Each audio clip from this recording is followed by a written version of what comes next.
We'll begin by taking a roll call. I'm Liz Lucluse. I'm sitting in for Brian, who's the chair. Jim Stone. Karen Overkill. Maria Berman. Laura Stevenson. And Carol Gumbart, Conservation Administrator. Okay, the first order of business is commission business. Do we have any commission business? We do have some business. We are missing Hines tonight because he has had to resign Oh. as of today. So he couldn't do it with work. Things at work had just gotten different, and between work and family, he wasn't going to be able to put in the time anymore. So he regretted it. You know, he was not happy about it, but he did send it into the town clerk, so it's effective. So that's the biggest business, because that means we need to really get right on trying to find another member. You went out there. And I did have it on our website, so, but I'll have to get it out to the paper again, and really if just, you know, meeting somebody who wants to check it out. And Liz and I were talking a little bit about it today. You know, we should definitely, when we advertise, let them know that there's, you know, educational ability to, you know, build up your experience, and you know, you don't have to know it at all to begin with, but there is a ramp-up period, so it's, you know, it has to be understood that it's going to take a little bit of work to kind of get everything. But now that we have our big poster, we'll be able to use some of those things to help everyone understand what's going on. Cheat sheet. Yeah. Do we have a quorum tonight? Yes. Does that mean it's even more of a? 4 is a quorum, so you have 5, so you're fine with that. All right. Is there any other commission business? We're going to talk about Chilton later on. Chilton Systems. The letter that I had sent, that was just about, Yeah. that was really more about town meeting, so that was for that. Okay. All right. Do we have any bills, mail, correspondence, or announcements? We do, but most of them I left back in the office, so let me see if I can remember. I did just put a bill together, but it was just to reimburse me for the poster board and some other office supplies while I was at Staples, so I'll bring that the next time, if that's fine. I know that there's a meeting coming up. I think I announced it the last time, but there's a meeting on the trees being cut for National Grid on Wattaquatic, and some of them are pretty large, and we'd had some inquiries about them, you know, over the course of the winter, really, because they were flagged a long time ago. I don't have the date now, but I think I gave it to you last time, and I can email it out again if it hasn't already happened now. I think it's probably like next. I mean, it could even be tomorrow night with the planning board. It should be coming right up. It's a combined scenic road hearing and a tree hearing.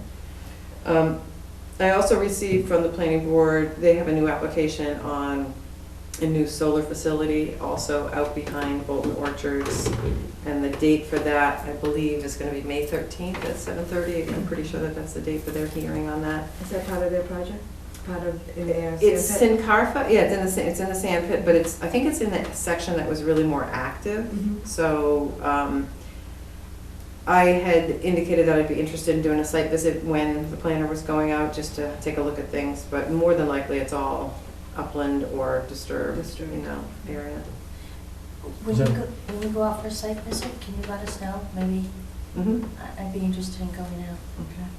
Is that expanding the one they already have? I can't find. No, they're doing it as a separate facility. And I know the applicant is in Hartford, but I'm not sure if it's a different utility that they're using. I know that they are, you know, it's going to be its own fenced-in section. I'm trying to remember. I can't remember how many acres, so I don't really want to say.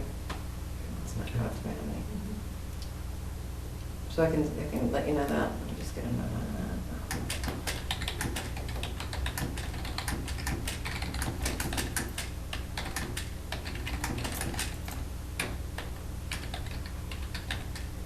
The other thing I would just say, as far as commission business, I'm going to be away next week. So if you don't hear from me about it next week, you know, then that's fine.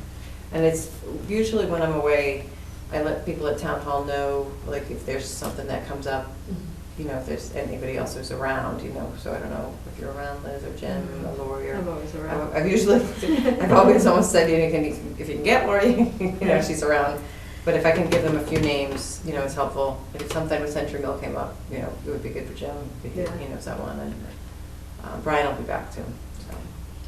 Do you forward your, you wouldn't be forwarding your mail or anything, your email? I just do out of office. Okay. I can look at it on, if I bring my iPad, which I hadn't yet thought about, but I'm not sure. You're on whether I'm gonna- vacation. Yeah, I also don't know if I'm gonna have Wi-Fi or anything, so I'm not sure. I'll do that That's yourself. yourself. So. All right. What's that? I can wait. Yeah, on vacation. Any other announcements? Okay, let's move on to the minutes. Has everyone had a chance to look at the minutes of April 7th, 2015? Any changes, comments, modifications? Okay. Here, Can I get a motion to approve the minutes? I wasn't here. Mhm. It would not be appropriate for me to move, just so move. So moved. Okay, a second? Second. Okay. I move to approve the minutes. All in favor? All in Aye. favor? Thank you. Any opposed? Thank you. Town meeting, so, final preparations for presenting the articles, review any non-commission articles, and, vote of support. This would be a chance to look at, the warrant or discuss any of the items at the town meeting. And Carol, if you wouldn't mind giving us an update, you and Brian have been working together. Yeah, so, I sent out in your packet the letter from Leonard Engineering. He went and took a look at the upper dam at Five Shire, and, you know, he found it in poor condition and needs some work. So with what he's, you know, found and his recommendation, we were gonna go forward with a small number of slides. Brian said he'd, you know, speak to it a little bit and just give an overview. And so I was gonna put together a little outline and some photographs this week, get that to him and help get it to the IT person for us, you know, to have it for town meeting. And that's our only article. There were a couple of other ones that, you know, came up or I thought might be of interest, and then I don't know if you guys had any others as well, but one is Article 5, the reauthorization of a revolving fund for the web-based municipal software services. So that's, now it's become kind of routine, but that was all for our GOTMS tracking. So that helps with our building permit tracking, and when we get local fees, they go into that revolving account, and so it sort of pays for itself over each year. So I don't know that anyone will have a question, but we do make use of it as well. And then, so Article 7 is the Route 117 transfer. We talked about it a little bit last time, and I didn't really get a full sense as to whether the commission has a position or whether individuals have a position, and or whether you want to take one or not. But I did ask, there's been quite a bit of chatter right now on the internet about the proposal, as there has been since the selectmen proposed it. And in fact, so we are scheduled to meet May 5th, and when I asked the town administrator today if he thought it would be a one-night town meeting, he said not the way things are looking with 117. So now we will need to think, and that's another part of the agenda, we need to think about whether or not we can have another meeting if we can't meet on the 5th. If it goes to a second night, we're expected to be present for the second night. So, you know, there's comments that have gone both sides, I guess. You know, I don't know if you guys want to talk about it a little bit more amongst yourselves, or whether if you feel like you just want to speak individually. I mean, if somebody says, you know, does the commission have a position on it, you can just say no if we haven't taken a position. But, you know, and so as far as environmental stuff, it's probably not a whole lot different than what happened on the east side. Right. except for that I did mention to Brian, you know, there's one spot past Cobham, which is just past East End Road on the right, I don't know if it's a microwave or what they Yeah. have manufactured there. I don't think anything's in there at the moment. Maybe there isn't. So on the right-hand side there was, I think back in the late 90s, a design to put the stormwater into a detention basin, and then it kind of flows along 117. And a number of times over the years, depending on the conditions that we get in the spring, it's looked like it was going to come out over 117 and Yeah. ice over. And so at one point, you know, we'd mentioned it, I think, to the selectmen a couple times, and nobody was really taking any action. The commission sent a letter to Mass Highway, and we didn't get any response. It wasn't particularly a wetland issue, it was more of a stormwater, you know, related issue, and potentially a safety issue if it was icing over the Was it road. supposed to be for stormwater, or was it just bad design? 'Cause Well, I think it was- bad design right up the whole. I think it was east end of bad town. design, but I think it was for stormwater. There's no, I don't know if there's any drainage, when any of the culverts that actually function, the water goes whizzing by. Yeah, I mean, the whole design, yeah, I was gonna try some. I don't know much about the design, other than having looked at it afterwards to try to see if it was meant to be laid out the way it was. And it did look like there was supposed to be stormwater. So, I mean, there's definitely, you know, stream crossings along 117 as you go west, and there's Great Brook, and, you know, so there's certainly areas that'll be jurisdictional. Over some of the years that I've been here, the state has come in when they've done work on 495, and they've done requests for determination, so they haven't skirted the whole process. You know, there's been communication. And I think So was some. that just one particularly bad example then? Where it just Well, got the dropped example from was the really door? that there was never any response, you know, so. Right, well, I mean, you know, that's a that- bad example. Yes, So, yes, and so that was the only one I had, that was my involvement, and I had mentioned it to Brian, and he Okay. said, okay, so we're still waiting for an answer from when? Was that the state at that time? Yes, But it hasn't been given over to the state. the east side had been, Oh, it has? Yeah. eh. that's how I understood it, they're the ones who did the design Yeah. and put it, installed it.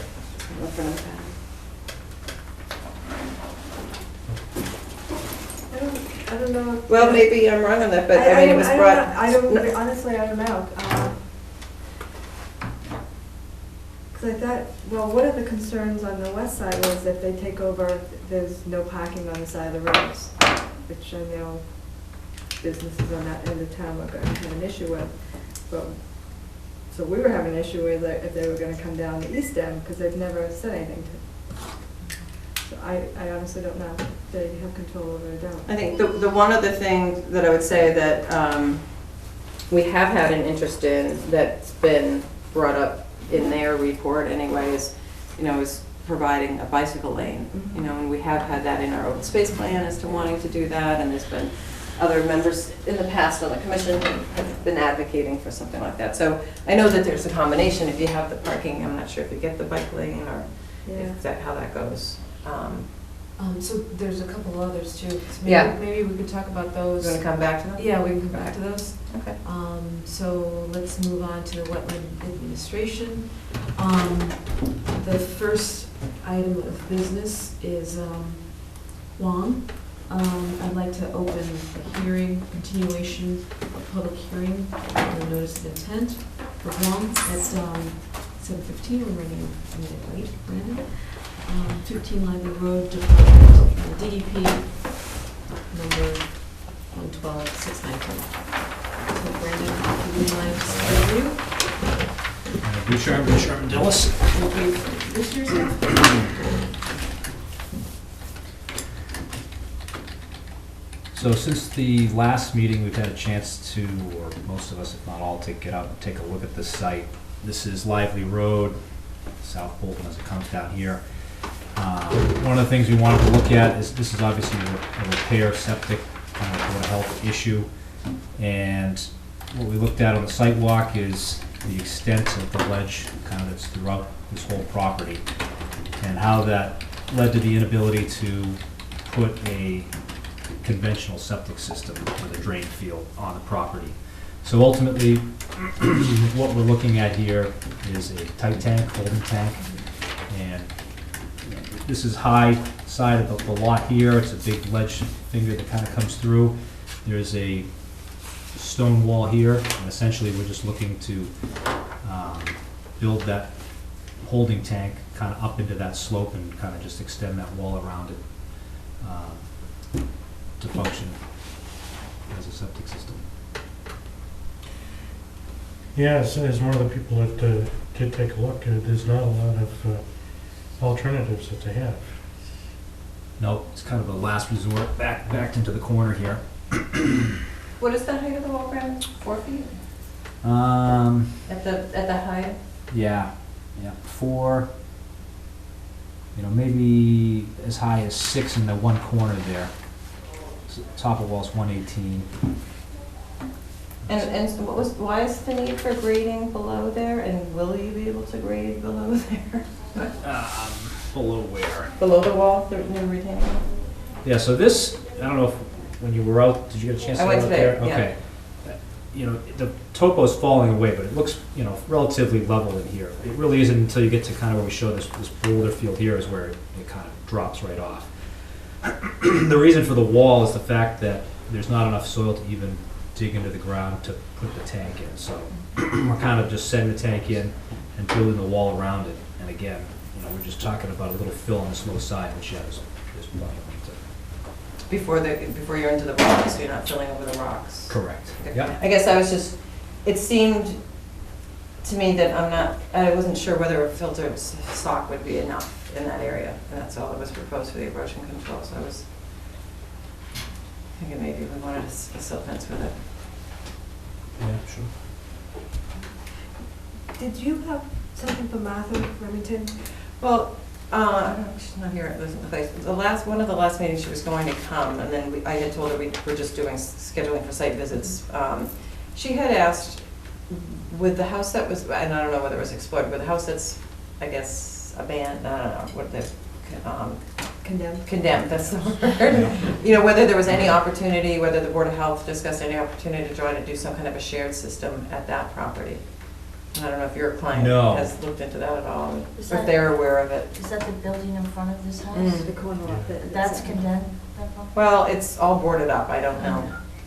I don't know the situation on it. Yeah, I mean, I would imagine, Doesn't look like I think that was mentioned Did we at bring site it? walk. Oh, okay. I But, mentioned it because you had Yeah. said something about it. Yeah. and I guess, like, speaking for my client, I mean, that would be a great solution Mhm. if it was there. That's part of the issue, is right now where it is condemned, I don't know the status of who owns that piece or if it's for sale, but Mm. I mean, at the very least, they need to get the tight tank approved, but if down the road, someone is looking to do something with that, and there's an opportunity, and they're open to it, it's certain that something can be explored.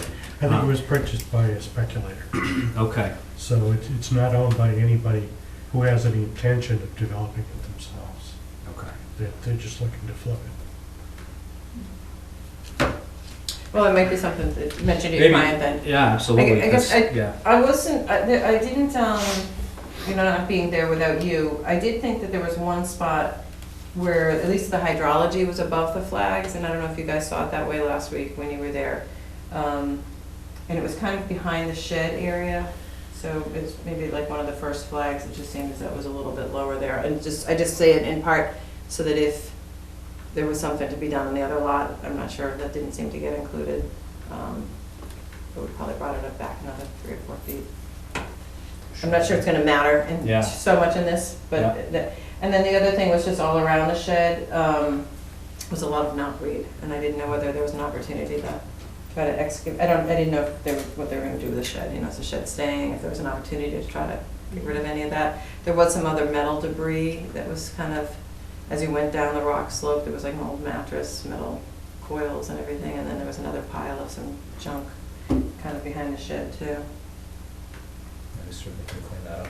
Even the knotweed, well, I've got a machine there, it's easy enough to pull that out. What's on this side? This side up here? It's mostly all ledge. Okay. As you kind of walk up around there. The slope kind of goes up as you get in the back, and then it drops off. Is there a cellar in this, or is it just? No, it's just a crawl space. Yeah.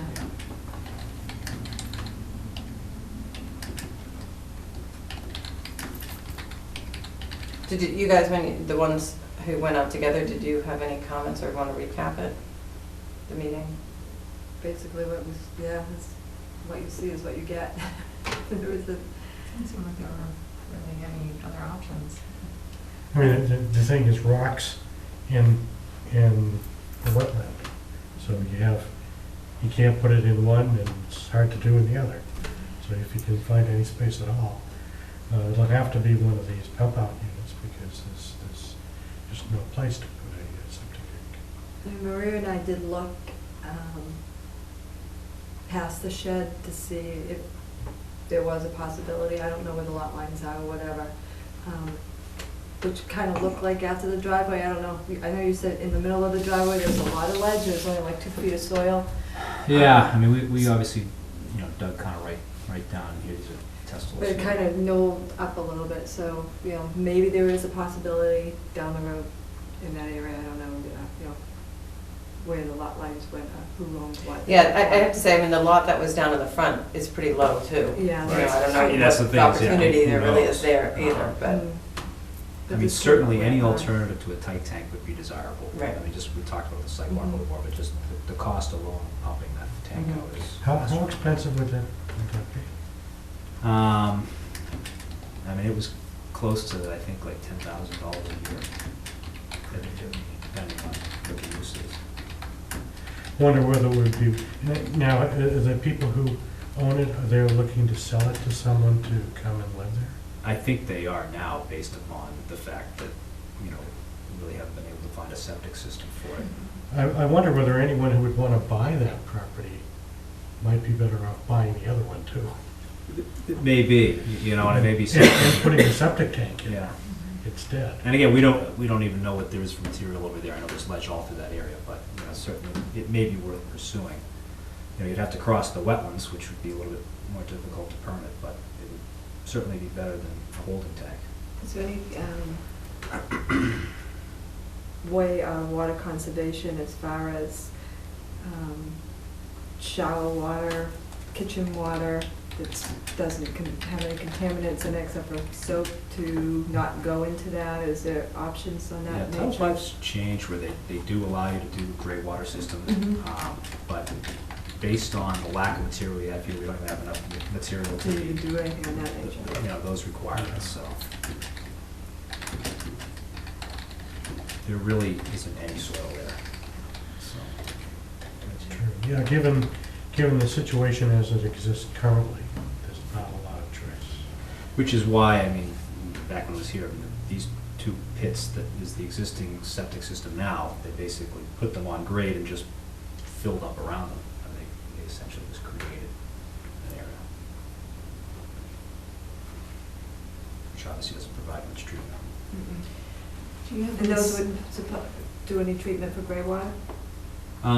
Gray water, it's similar to a septic system, it's basically the same thing. Mhm. What they do is they relax the groundwater offset and some of the sizing requirements, but it's essentially the Same idea. Yeah, Cesspool idea wouldn't work on gray water. right. From your expertise, I know you haven't looked at the other site, but do you have some idea what they have over there? Because if we're able to combine the 2 sites, Jim's idea is a really good one. Yeah, I'm really not sure. Throughout that whole area, other areas we've tested, it's pretty much ledge all around there. I know we were able to get a system on the house over here.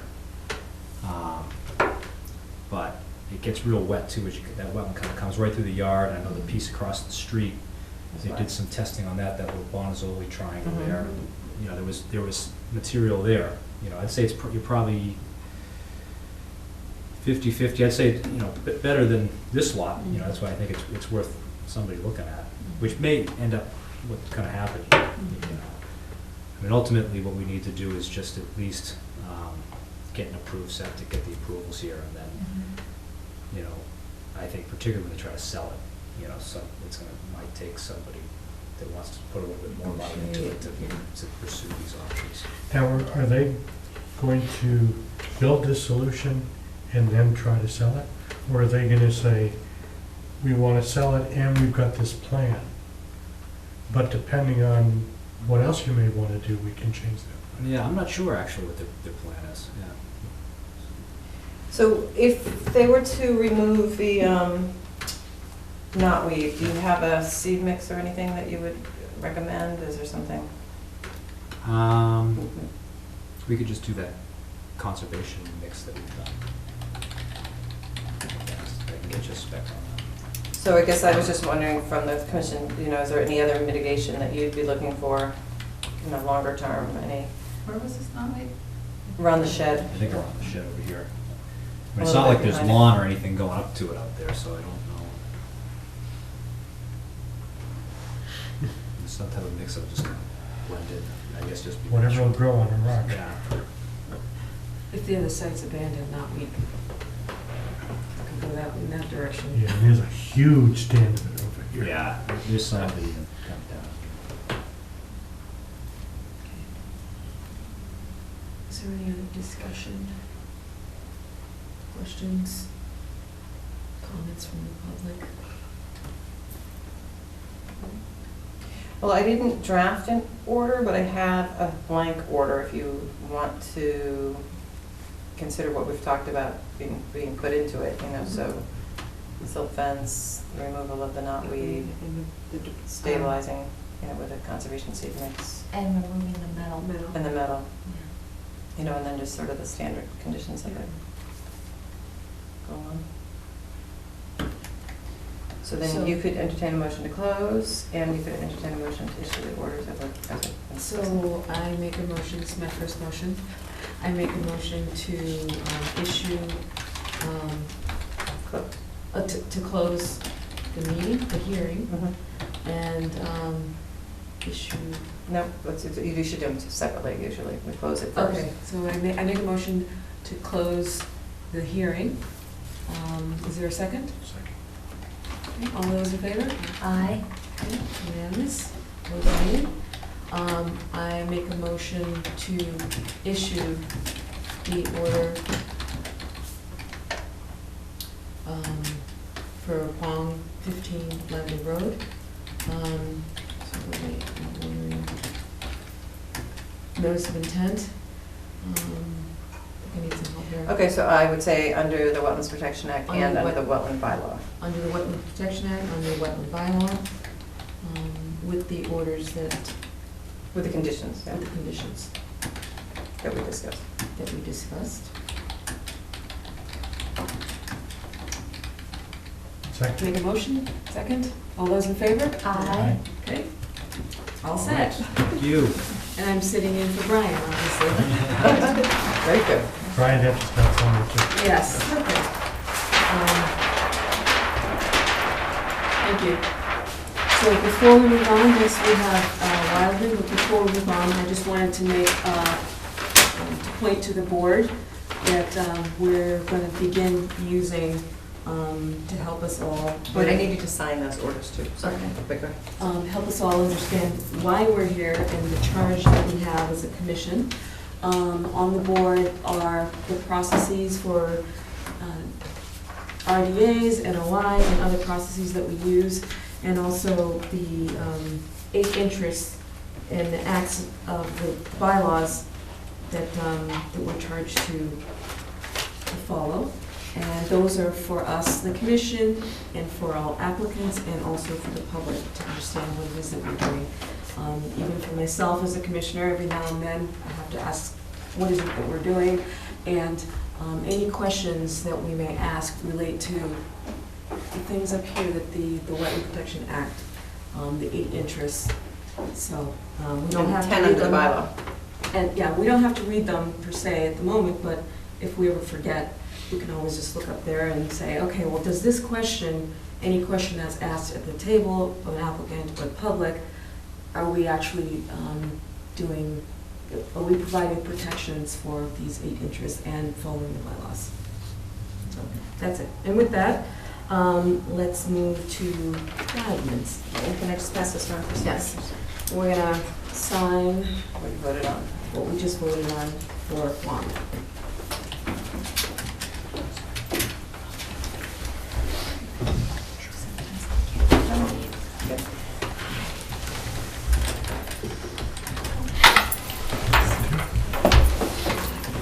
I have your names from the last time, right? Yes. Ryan and Amy Lozano, Lazar.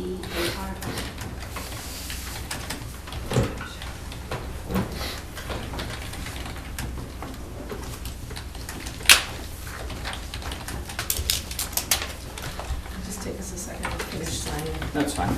We'll settle then. Oh, did we come up too early? No, not at all. Actually, we're running a little late. And Brian, our chair's on here, so I'm fumbling through. Oh, okay. It's all good. It's all Yeah. Now, is that available on the website?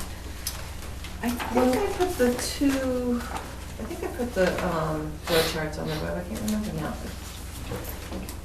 The act interests are all in the regulations. We're just pulling them out so that it's a little bit more visible for us to remember, you know, and for anybody else, but so it's within the regulations and within the Wetlands Protection Act and the bylaw itself, so. Okay, it's 7:34. I'd like to open the continuation of our public hearing for notice of intent for Wildlands, lots 2 and 3, Hubbard Lane, DEP file 112-621. We've already gotten your names, Carol did that, and if I may ask to a recap of the Sure. what we're talking about, and we'll have discussion. All right, my name is Neil Borman from David Ross Associates. And as mentioned, this is the continuation of the previous meeting held a couple weeks ago. Based on that meeting and the site walks that happened thereafter, I was at one of them, and then I know Tom was there at the second one with a few more of you. I'm sorry I missed you at the first one. But we had the first 60 feet or so of the driveway staked out for you to see. When I was out there, we also walked along the edge of the bordering vegetated wetlands all the way up around here. And we walked in the direction of where the leashing facility was, and then back out down to where the driveway was entering. It was asked of me to locate the large pine tree that is out there, and so we have located that, added it onto the plan. I emailed some plans to Carol today, meant to bring some copies, I can leave one with you tonight. But that tree is sitting right here, which is just inside the 100-foot buffer zone and right at the edge of the 200-foot riverfront zone. So I've located on the plan, I've added a note saying that it's the existing 48-inch pine tree not to be cut. Great, thank you. So, Love that.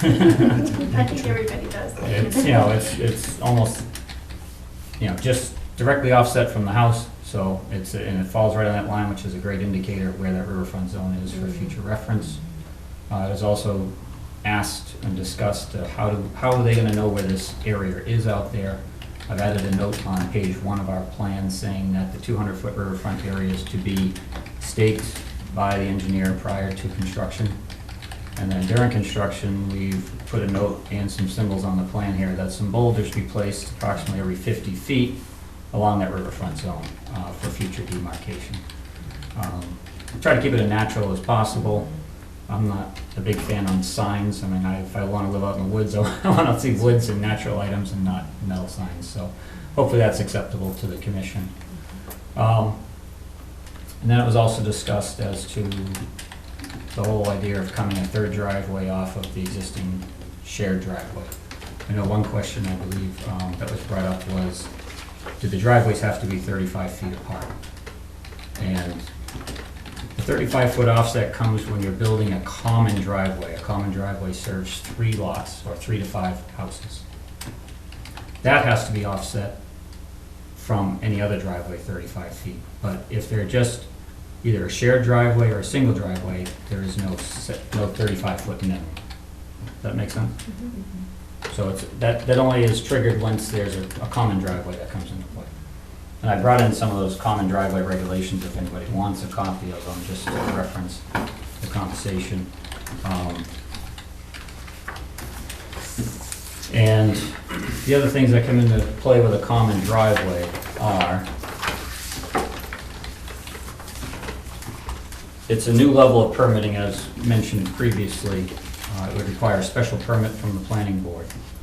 And I wanted to bring it to the attention of the board, or the commission here, that one of the main criteria of qualifying to be a common driveway is one of the lots that it serves has to be, or must be, as the regulations say, be a backland lot. None of these are backland lots. These were all part of that Forsborough, or however you pronounce that. Foxborough development, so they have reduced frontages like a backland lot, but they don't have the area. These are all around 1 acre each. So that, right off the bat, to me, signals that it, it doesn't qualify under that common driveway regulation. And if, that's right on page 2 on the very top. The other things that come into play on a common driveway is the design of that driveway has to be to a higher standard, according to the Bolton bylaw. It has to be 12 feet wide. This existing driveway is only 10 feet wide for the part that we located through here. A little bit wider where it flares at the road, but it's 10 feet wide. It'd have to be widened to 12. For the length of it, or just for the portion? It says for the length of it until where it starts to break off to all the houses, and there's one house way up here, and the driveway here comes in this way.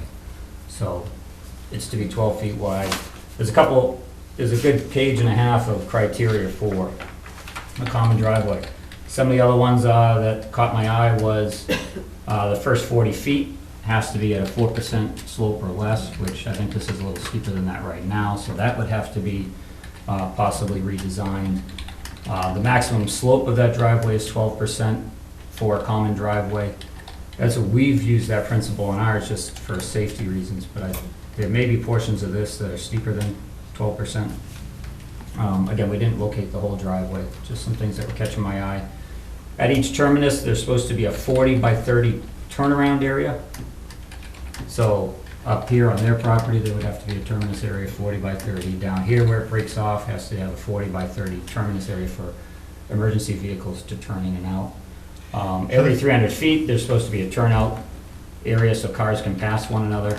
This shared driveway doesn't have that now. That would trip that as well. So that driveway would have to be really looked at and maybe re-engineered and reconstructed possibly, unless, unless it was discovered those things all exist, which I'm fairly confident they didn't do all that to build a shared driveway.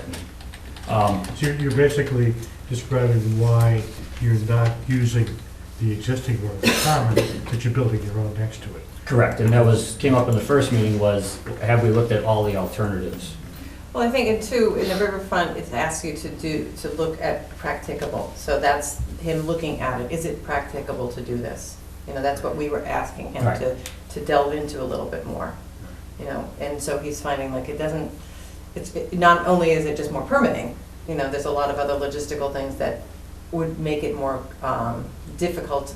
And then I don't know where you're gonna go with it, but then to get the owner's permission to make all those changes. Well, yeah, to The go next down that thing is road, we I was talk about talking that to some in the other field. people, there's all the legal work that has to go on, the easement plans that have to be put in place. And then another layer that I didn't think about until I talked to Dan Wolf, the president of our company, is, so these people have mortgages maybe on their property that already have factored in that this driveway serving this lot is coming over their property. That all might have to be rewritten and everything for them, and I just don't see them wanting to go through all that to let us build here. And then to add another layer on top of that, all that reconstruction work is inside the 100-foot buffer zone of the wetland over here on the open space. And we're splitting the middle between the two buffer zones. So we're trying to do the least amount of impact to all the resource areas. So in our opinion, our strong opinion is that it's not a practicable alternative. So Does the common driveway require drainage as well? it does talk about drainage here, and then to tie into our drainage here, I did a little more investigation on that as well. I don't know if you noticed, but out there, Hubbard Lane is completely bermed with Cape Cod berms, even the little island. Usually when you see that, and Mr. Lazaro's in the paving business, that usually indicates that they're Oh, trying is to he do... the Lazaro of Lazaro? They're trying to indicate where water is going to be directed and not just fall off the shoulder. And if you drive down the road a little way in Hubbard Lane, there's a low point that there are 2 catch basins there. we can't, they're not shown on the plan. I did bring just a Google image of it to show you. I tried contacting the DPW to see if they had an as-built plan that they could share with us, but you can kind of see from the aerial here where that is. You can see a little square here and one there. The flow from Butternut Lane is going down this way, and then the flow just by eyeball is going this way. So this is the low point. And then I also looked in the catch basins tonight just before I got here. And this one's connected to this one, and there's an outlet over here. And there's some water there. I think, you know, there's some more catch basins here, and there's another low area here. Yeah, there's several detention areas. that they were- Right, so when this whole development was proposed 15 years ago and approved, they had to provide all sorts of drainage calculations and a plan to control all the stormwater for this development. And by incorporating those Cape Cod berms and the catch basins, they were factoring in all the impervious areas for the whole development, like the driveways to be proposed. And as we showed you last week, there was a driveway proposed and permitted with this property that came in and ran this way, which would be completely within your riverfront area for about 2/3 of its length. That's what tricked us, or triggered our thought to, can we come on straight to minimize that work? And we were glad that that was able to be done with the cuts and fills that we have proposed. So, you know, again, we're of the opinion that all the stormwater management for the build-out of this development was factored into all these calculations, and that for this single-family home, any additional would be, an added expense above and beyond what has already been calculated for the subdivision, so. And if last year is any guide, if the driveway is lower down here, it's likely to turn to ice after the first melt anyway. So, Like this driveway, it just pitches right into the road, but then it's going down the road into those catch basins. So, the goal is to try not to create a low spot. And, all this, work is just gonna be sheeting across the land already. This is gonna remain wooded down here, so the lay of the land, it's gonna just be going along the filtered land already, so. The nice thing about this outlet is it's on the opposite side of where the stream is for that stormwater. And I think it's probably even outside the natural heritage area that you saw on the maps there as well.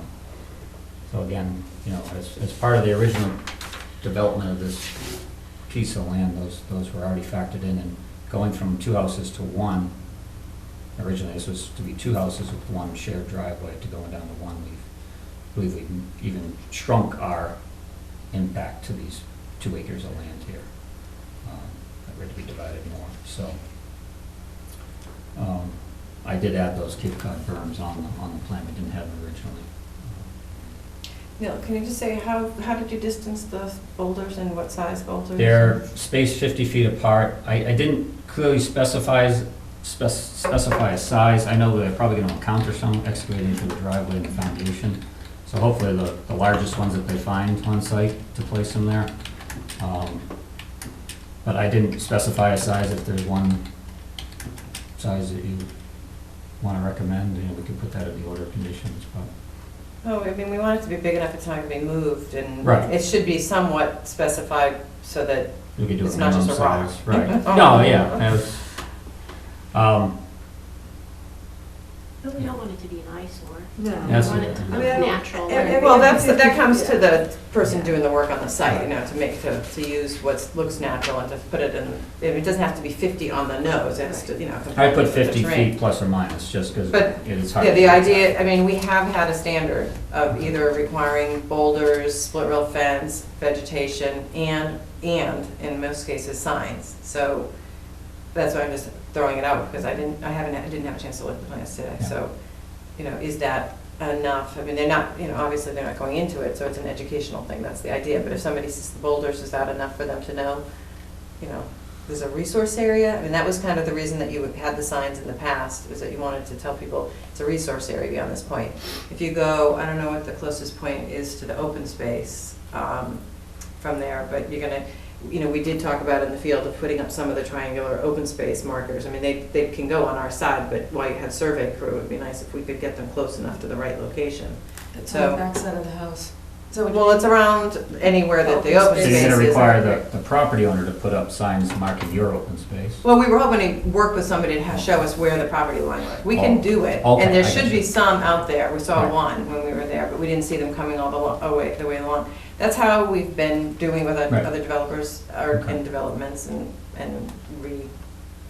anytime there's a project that has Okay. the open space, we've been trying to get the signs put up. In some cases, we've had them put up a snow fence during construction, so that, Right, so that before it's finished, they could tell where they shouldn't be. Yeah, well, we're gonna mark it with Driving stakes, just traffic. so it's, a little less costly to run the construction fence, for hundreds of feet, but we usually we put on the plan that we'd stake out this line prior to construction, and, those are hardwood stakes that are a couple feet tall. And just, again, trying to minimize the overall cost of things, to then go ahead and put a fence there too, I don't know, I think stakes are sufficient, but, well, the thing that, what did you have for erosion control? we didn't propose any erosion control, because all of our work outside of, So, I mean, the thing that's nice about the orange construction fence is that it's visual, somebody on a piece of equipment sees it. you True. know. I mean, the closest area, it would be where the grading is for the septic Yeah. system. So And we could do it a doesn't stretch. necessarily need to be the entire location, Okay. but it might, Just that that's corner acceptable. section. I mean, we could do something right to the nearest point of that work there. Did you guys do hay bales? We used to do hay bales, staked hay bales. well, we use hay bales for erosion and sediment control, but this was more of a visual They barrier. just want to demarc not to go beyond or to start stockpiling stuff down here, Right. so they're not worried so much about the erosion on it as much as they Well, I are. thought it would be cheap visual, was in Right. as well as the. Yeah, the hay bales are gonna be the hay bales are a lot more work than putting up the orange construction Yeah. fence. Are you Getting familiar them with- all in. Brian, might know the difference? Construction fence be easier. Okay, Okay. he's more familiar with that. And it's all trees. Yeah, it's gonna remain It's with just it. all More wooded. more visual on that one Yeah. corner, Okay. with It's- the it's willow actually- be getting the closest. It's been our experience, depending on the size of the development too, that sometimes you get people in for the day and they don't know the. They don't know the order conditions, understood. Yeah, I mean, the person clearing the lot, that's definitely Right. we've got That's why we issues said with that before start of construction, our plan, we'll stake that line, but then adding the fence in this area near the proposed septic system would be fine. So, what about there's no apron or anything for construction purposes coming out onto Hubbard Lane? Oftentimes we get a construction apron. Yeah, we didn't mention one, but, construction entrance, you mean? Yeah. I mean, that, to knocking off all the, Yeah, Mud and I mean, stuff you don't off the have tires any coming in sediment and out. control there, so it might be nice to have some.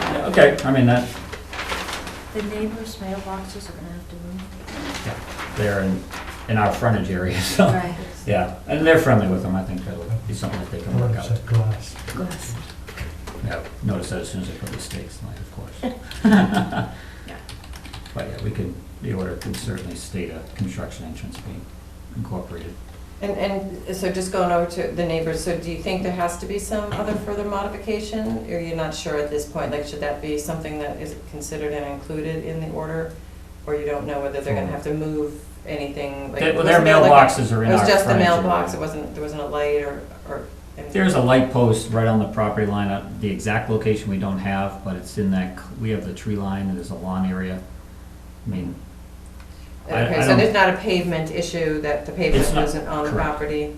That they need to remove pavement or anything like that? the bound for the property corner is right in the driveway, about a foot or so into the driveway. And that's, I guess, up to the Wildmans whether or not they want, you have issue with their pavement going over the corner, or the future owners. That would be something that they, It's little as ours more than. right. So, I mean,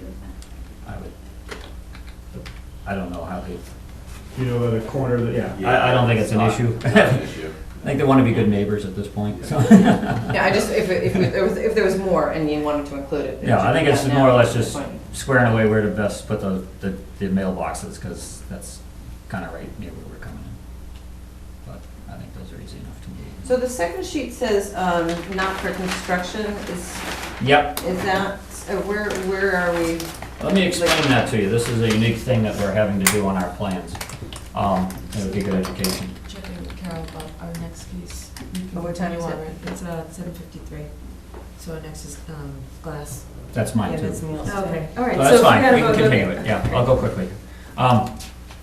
So anytime we do a new house lot that's using a Presby Enviroseptic system, or maybe a geoflow system, are you familiar with those? They're alternative systems, they're not crushed stone and pipe, they're clean sand with a bigger pipe. They're 12-inch pipes that have certain fabrics. Is this a Presby system? We're proposing a Presby system here. And the Presby approval from DEP requires that we can use this technology only after we prove how a traditional system would fit on the site. Both primary and reserve traditional systems. So in order to do that, we had to design and show the Board of Health that a traditional crushed stone and pipe leaching trench system would fit on the property and meet their requirements for Title V, that could be built. And we have to show that on a plan, and we found that it's easiest to make it a detail and not a plan view, like if we were to describe it to. So we have this as a detail of the traditional primary system, and we give all the data that we need to prove to the Board of Health that that crushed stone system meets their requirements and could be built. And we put this in gray in the background as a watermark, because we don't want the contractor to get confused that he's building this, but we really want him to build this. All this information is the Presby information, but again, we have to just detail out that the traditional system works. And the way it works is the traditional system is proven such that it works, and then that area has to be preserved for its use, with the exception that we can build the Presby system or one of those alternative systems right in that same footprint. That doesn't The square- disqualify it. Square footage is less now, less. The difference is, you can see on this plan, there's the Presby system, and these arched, like hockey rink lines are the grading. And you can see we come up short of the 200-foot riverfront area. So is the purpose for that that they want to have the fallback of being able to put the Exactly. traditional? It's DEP's, version of, let's just make sure if we find out in 15 years that these systems aren't doing what they're supposed to be doing, that we can tell them, you know what, go back to your original pipe and stone, we know those are So fallback is exactly. exactly the words. It's their fail-safe. So what is the advantage of the Presby system in Uh, this case? In this case, it's about a 40% discount in leach field size, footprint, and then the grading on a pipe and stone system, if you can think of a box, this is the top of the stone, the pipe's running in through here. The breakout on a traditional system is the top of the stone out 15 feet and then down a 3-to-1 slope. Now change this box to sand in a big pipe. The breakout for the Presby is the bottom of the sand, not the top. So it's a 2-foot, in many cases, a 2-foot difference in how we do the breakout grading. So the breakout grading on a crushed stone system is going much further down towards into the riverfront area in this corner and closer to the riverfront area. So it minimizes the amount of fill and the footprint. And so by reserving that area, you're really just still showing, you're not proposing, I mean, obviously you have to come back to us to do something, but is, with the Presby, is it similar that often you can rebuild it in the same location? Yes, again, it's excavated just like a pipe and stone system, where they take out all the unsuitable material and then bring in really nice sand. Yeah. Wash sand, concrete sand. It's a little more expensive than your traditional Title V sand.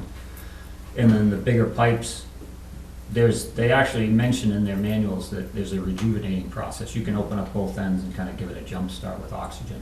The Presby system's really hyped up on oxygen. Oxygen flows through this whole network. It's a snake system of pipes back and forth. It's not a D-box breaking into multiple things. We have 3 sections with snakes of pipes going back and forth. And it's vented on the end, and it's vented through the top of your house. So there's air flowing constantly through this system, which in Presby's eyes has proven that better life for the bacteria, better environment for the bacteria, better treatment, thus we get a footprint reduction compared to stone and pipe. So and crushed stone is getting harder to harder, that's good and clean for septic systems, so this is kind of where the state is, excited about, and they've approved, there's maybe a half a dozen of these types of systems. Presby is the most well-known because they're based out of New Hampshire, and they've been used up there for 25 plus years, and the DES up there is very satisfied with their success, and they've been in Massachusetts since probably around 04, 05. And we've designed hundreds of them in all different applications, commercial, repairs, new. They're doing well. It's a good design. Thank you. Yeah. I'm very appreciative of all the answers, all the questions that came last week and all the answers today. Are there any other questions? Does the commission have any other questions? Carol, any questions?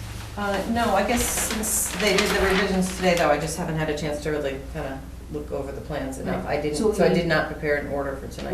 Right. So we need to continue the hearing to give us enough time for.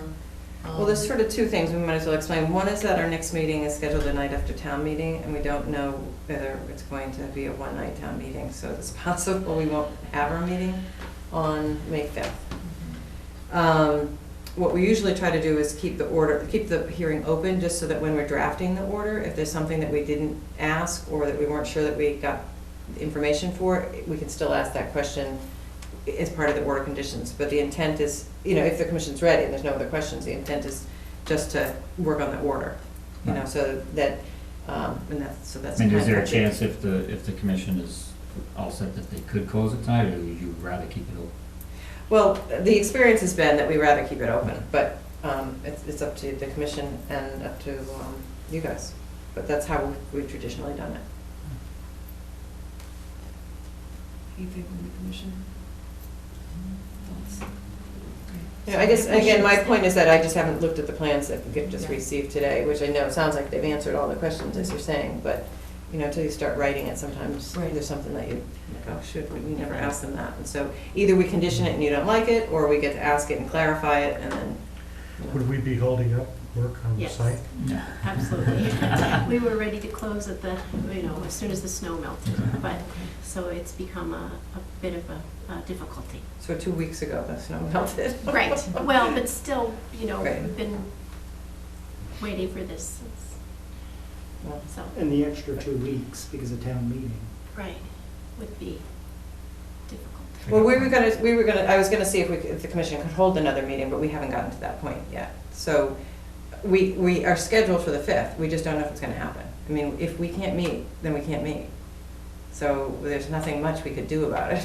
Whether we close it or not, if they can't meet to vote on it, and we don't have one prepared, then. Is there a way we can do something with a contingency that says unless something comes up in the next 2 weeks, that we would vote to close it? Well, your intent is to vote to close it and issue the order at the next meeting. That's what we typically have done. I just don't know if we're gonna have the next meeting on the 5th or not. Does which it is have when to we're be scheduled. issued in a meeting? You have to sign it at a meeting, yes. So, if you voted to close it, we have 21 days to issue the order from the day you close it. So since we just got the plans today, my recommendation is that you keep it open until the next meeting, at which time you're hoping to close and issue the order. And the hope is that it's May 5th, but we don't know that. That's just the warning, that town meeting might not. Just to make absolutely clear, we would need to sign it in the open meeting. You need to vote it and you need to sign it. So if you're prepared to vote it tonight without anything drafted for you, then that's up to you, but that's not how we traditionally do it. Haven't we done it where, as long as we have a quorum and we made it public notice that we were going to all be at one specific time? Well, let's just say if town meeting runs and we can't meet on the 5th, Right. we can see if we can hold another meeting just to vote To vote on on it. the couple of things, not to hold Mhm. new hearings and stuff like that, but Right. whatever business that we weren't able to really do, Right, so that would be we the have done next. that before. Yeah. We have to post it like a regular meeting, so we have to do it with 48 hours, and by the time I get everyone's schedules, sometimes we can do it and sometimes we can't, but that would be the hope.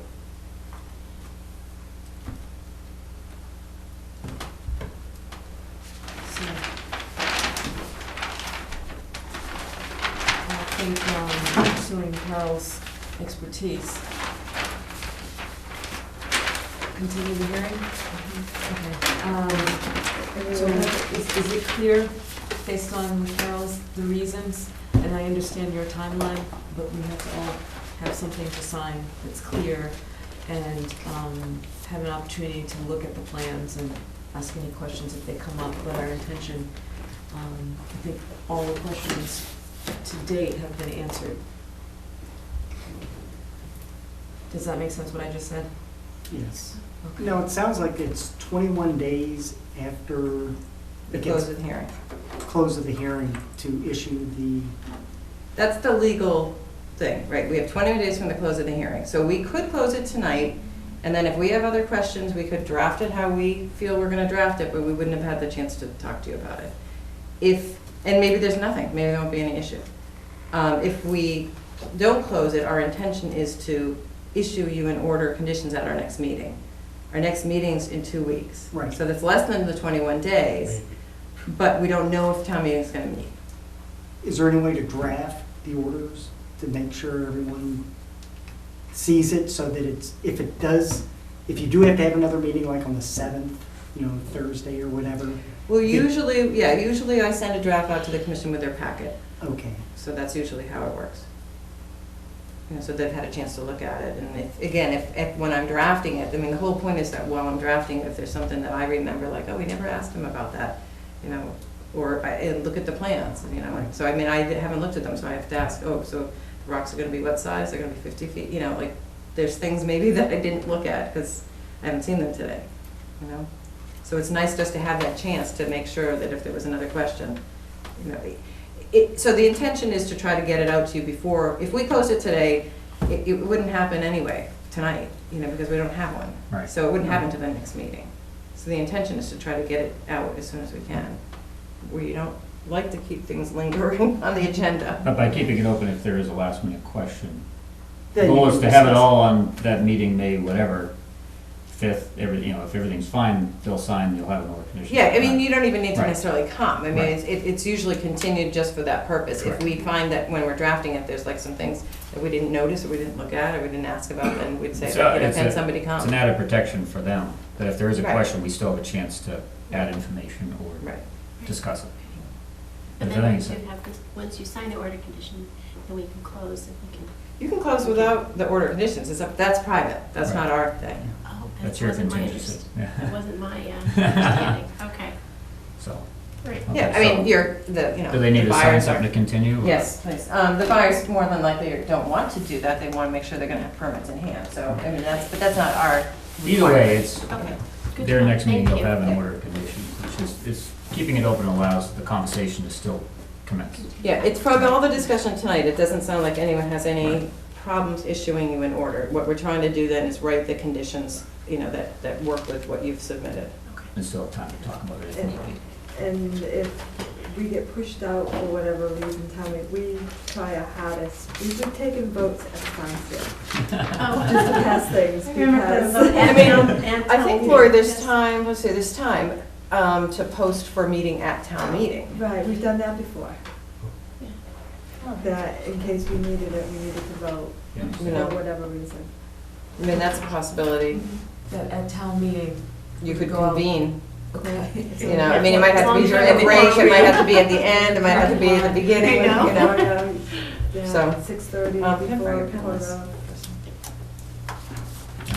Thanks for your time, appreciate it. we do try to, No, it's, okay, so, as the running the meeting, we're running a little behind schedule here, a lot behind schedule. I'm sorry. So we have 7:45 for glass. We also have Broomfield at 8. And so I'm wondering if we should swap the orders. Is Broomfield here? Yeah, look, I'll tell you, it's gonna be quick, and I'm here the 8:30 one too, so no rush for me. Okay. I think this thank you. next one will be quick too, so I Perfect. think we'll get that on Okay. track. So let me just take a Great. second. So 5, 4. So you voted on continuing, right? All right, we're Just to gonna, help you out, but. you know what, I'm gonna continue it to 5-4. It's the town Okay. meeting night, Okay. just in case, okay, so that we don't That's have an good. issue with that. Okay, so And I'm, if at that meeting, for some reason, we know we're gonna meet the next night, we can continue it to 5-5.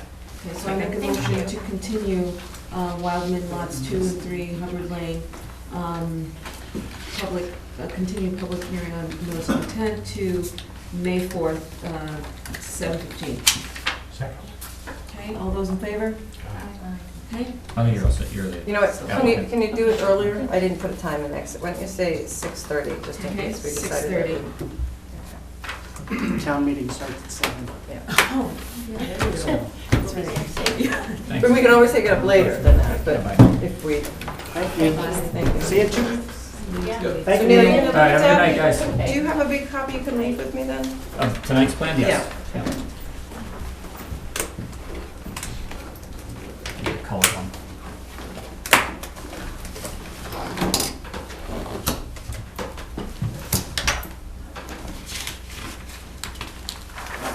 Okay,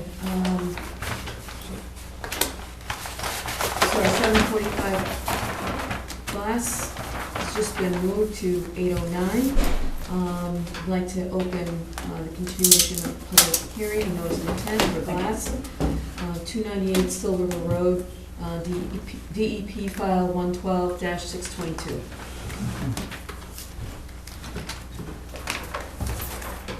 Flip side. Give us a recap. Yep, so this is a sewage disposal system upgrade for an existing 4-bedroom house. No increase in the design flow, it's just what we call a repair for the existing house. Still River Road is here to get you oriented. There is a stream that comes in under Still River Road and continues out into the Bolton Flats area. So that carries a 200-foot riverfront area which comes to here. The existing driveway is in just outside of that. This is the existing house. There's a significant barn to the side of the house. We have our proposed well in the front, our existing well in the front yard, and we have an abutting well at house number 304 just off the property line here. So when we put the well radius here for this well of 100 feet, which is Title V, and 100 feet off of this one, we're now into the backyard for a logical area for a septic system.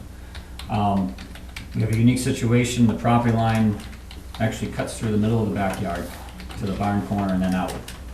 This property has over 8 acres of land, almost 9 acres of land, and they basically live in this little area here. We do show a floodplain area highlighted here, and this is, the green is the BVW, or the Bordering Vegetated Wetland.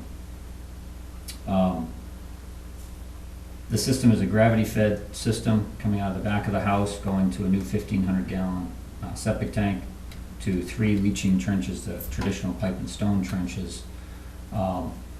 We have beautiful sandy material here. The water table is quite a bit lower than where our backyard is here. If you're sitting on elevation 242, the floodplain's down at 229.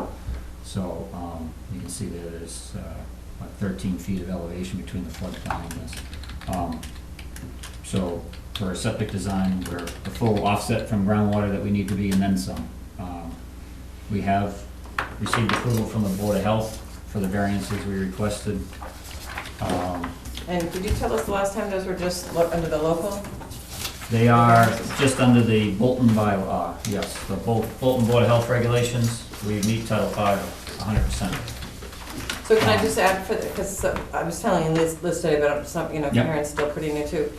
For septic systems, if it meets Title V under the Wetlands Protection Act, it is presumed to protect the interests of the act. So if they ask for waivers, then you might need to ask other questions and think about other protections.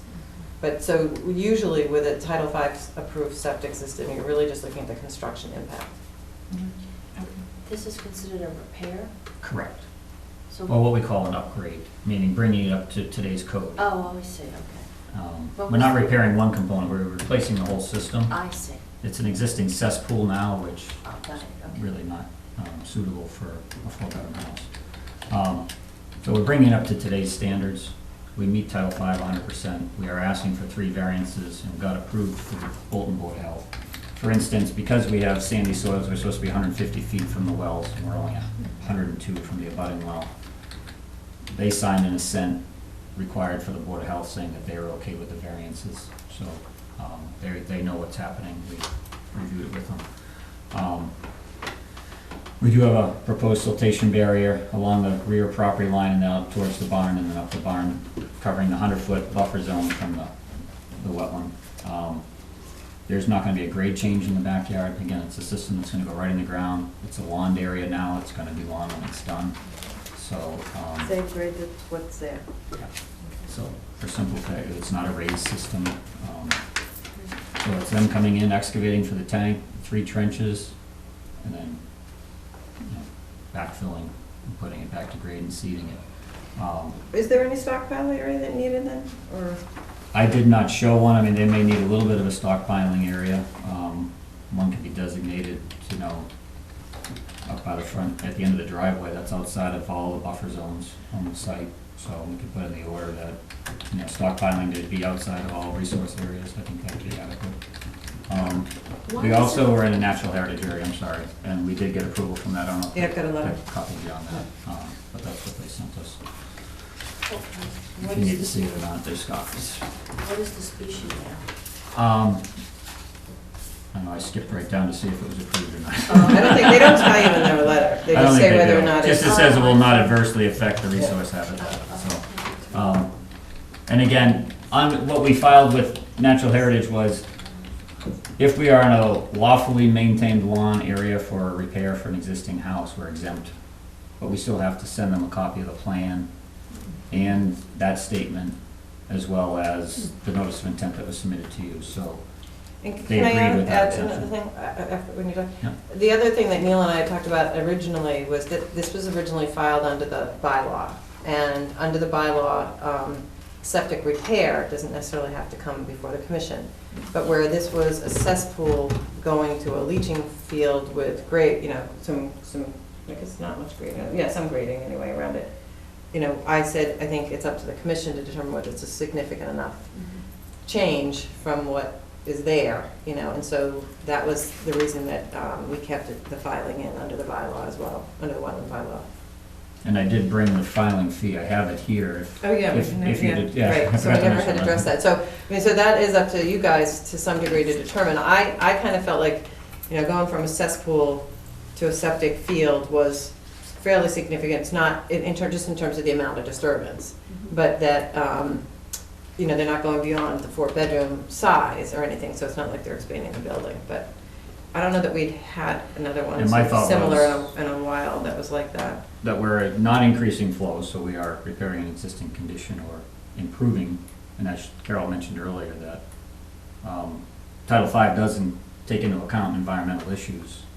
Thus, we meet Title V 100%, so with this design, we are compliant with. Well, you're not doing construction in the zone, you're not stockpiling in the zone. No, the construction's entirely within our bylaw resource Right. area. It's just we are showing, yeah, you're 75 foot up on resource areas here. So yes, the system is within that, your jurisdiction under your bylaw. It is within the wetland protection area, the 100-foot buffer zone here. The tank is not, but the leach field is. So a couple different layers there, but. And then just one other thing that we talked about at last meeting, and then in the field we took a look at, there's a kind of a shrub line that comes into the leaching field a little bit. And the question was whether, I think I asked the question at the last meeting, you know, whether they were significant, you know, was it vegetation we'd like to preserve, or was it something that was, you know, of value to the adjacent upland resource area? There is kind of this clump of dogwood, but then there's also multiflora rose, which is what will be disturbed with the leaching area. So I think that the sort of the invasive species will be taken out with the construction, but then the dogwood clump, there's not an intention to go beyond. No, we just have to do a 5-foot overdig along the trenches. Yeah, so most of that clump would remain, which would, you know, that is native and it might be good for Friday. a little bit of habitat in the backyard. Yeah, I'm sure they don't have a problem with ripping out what you don't want there. Is that what you're Yeah, saying? I think, I'm trying to remember, was it just on I multiflorous? remember there were some rhododendron or. This That is was really right down by around- the tank. We showed Yeah, that those was right around the tank, and I guess one question was maybe whether relocating those to the property line would be, you know, useful. That way, you'd have something that would grow in, you know, and right along the line. Mhm.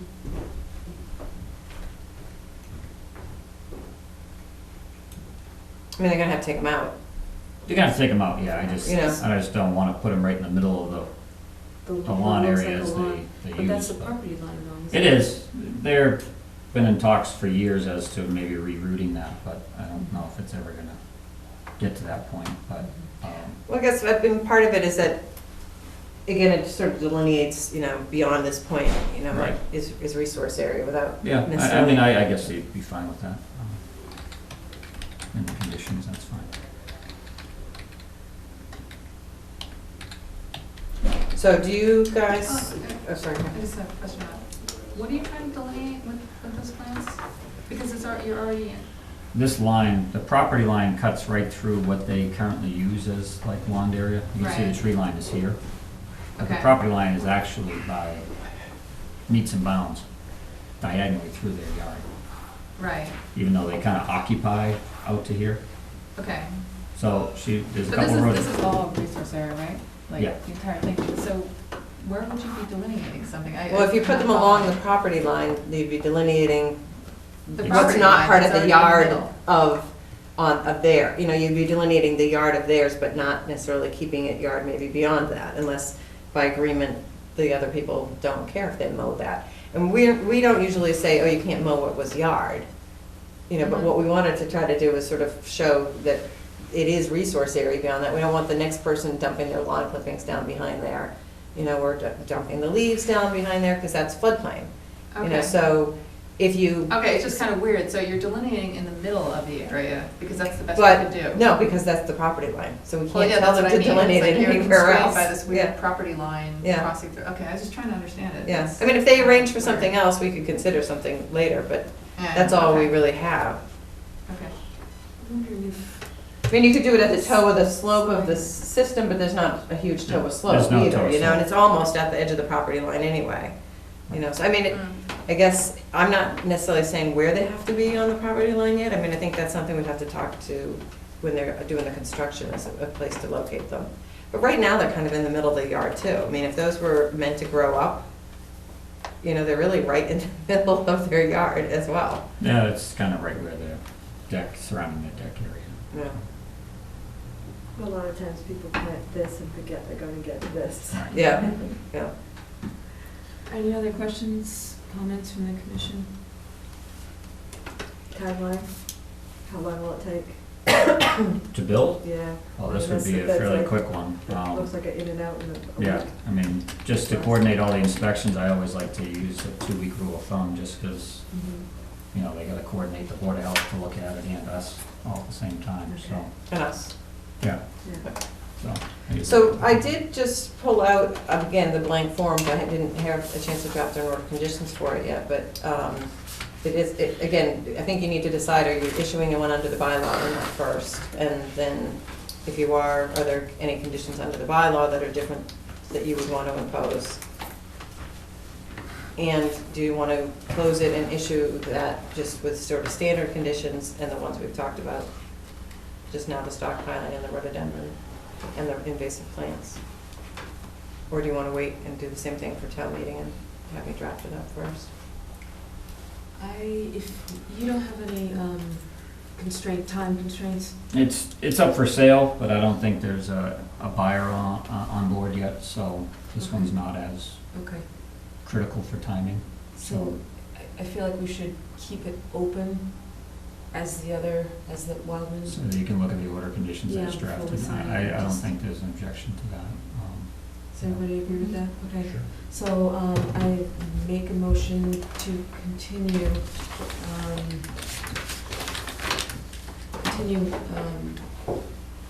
public hearing on notice of intent for glass, 298 Still River Road, there a second? No, to when? Sorry, to May 4th, 6:45. You know, just do 6:30 again. It Okay, doesn't matter. 6:30, right, because we're not We really may not. discussing. 6:30. Second. Okay, all those in favor? Okay, thanks for all your time, appreciate it. Yeah, can I just have you quickly sign the Yeah. form? Okay.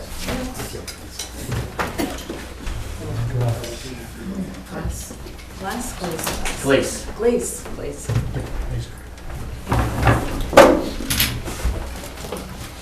Just one sec.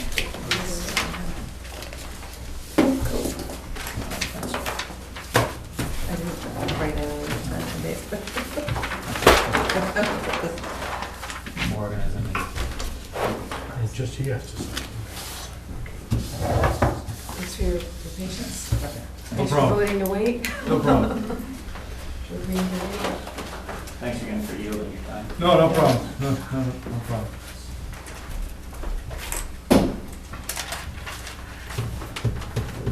Okay, 8:24. All set, ones. I'm just getting that information. It's now 8:24. I'd like to open the continued public hearing, notice of intent for Broomfield, 164 Still River Road, DEP file 112-613. I think it's been a while since. It's been a while, which is why I'm here. Okay. So could you my name's refresh Greg your Roy memory? with Ducharme Dillis, and representing Broomfield Laboratories. And yeah, was it August or September, Carol? I can't remember the last time I was here. Yeah. Anyway, it was a long I time think ago. it started in August, maybe. Yeah, it was a long time ago. And what I wanted to do tonight is come in here and let you know that we're it's moved now to the front portions of my desk, and we want to wrap this thing up so that it can be built this summer. So when we were here last time, we presented. How many of you have seen this, and how many of you have not seen it? I've seen it a long time ago. You've seen it once, but so a lot of you are new. I don't think any of you have seen it. Yeah, so I thought I'd come here and just sort of dust it off, give you a little bit of a refresher, and I think I can do this in 5 minutes so you can get back on track here. Because we'll need to continue this, and it'll become clear in a minute.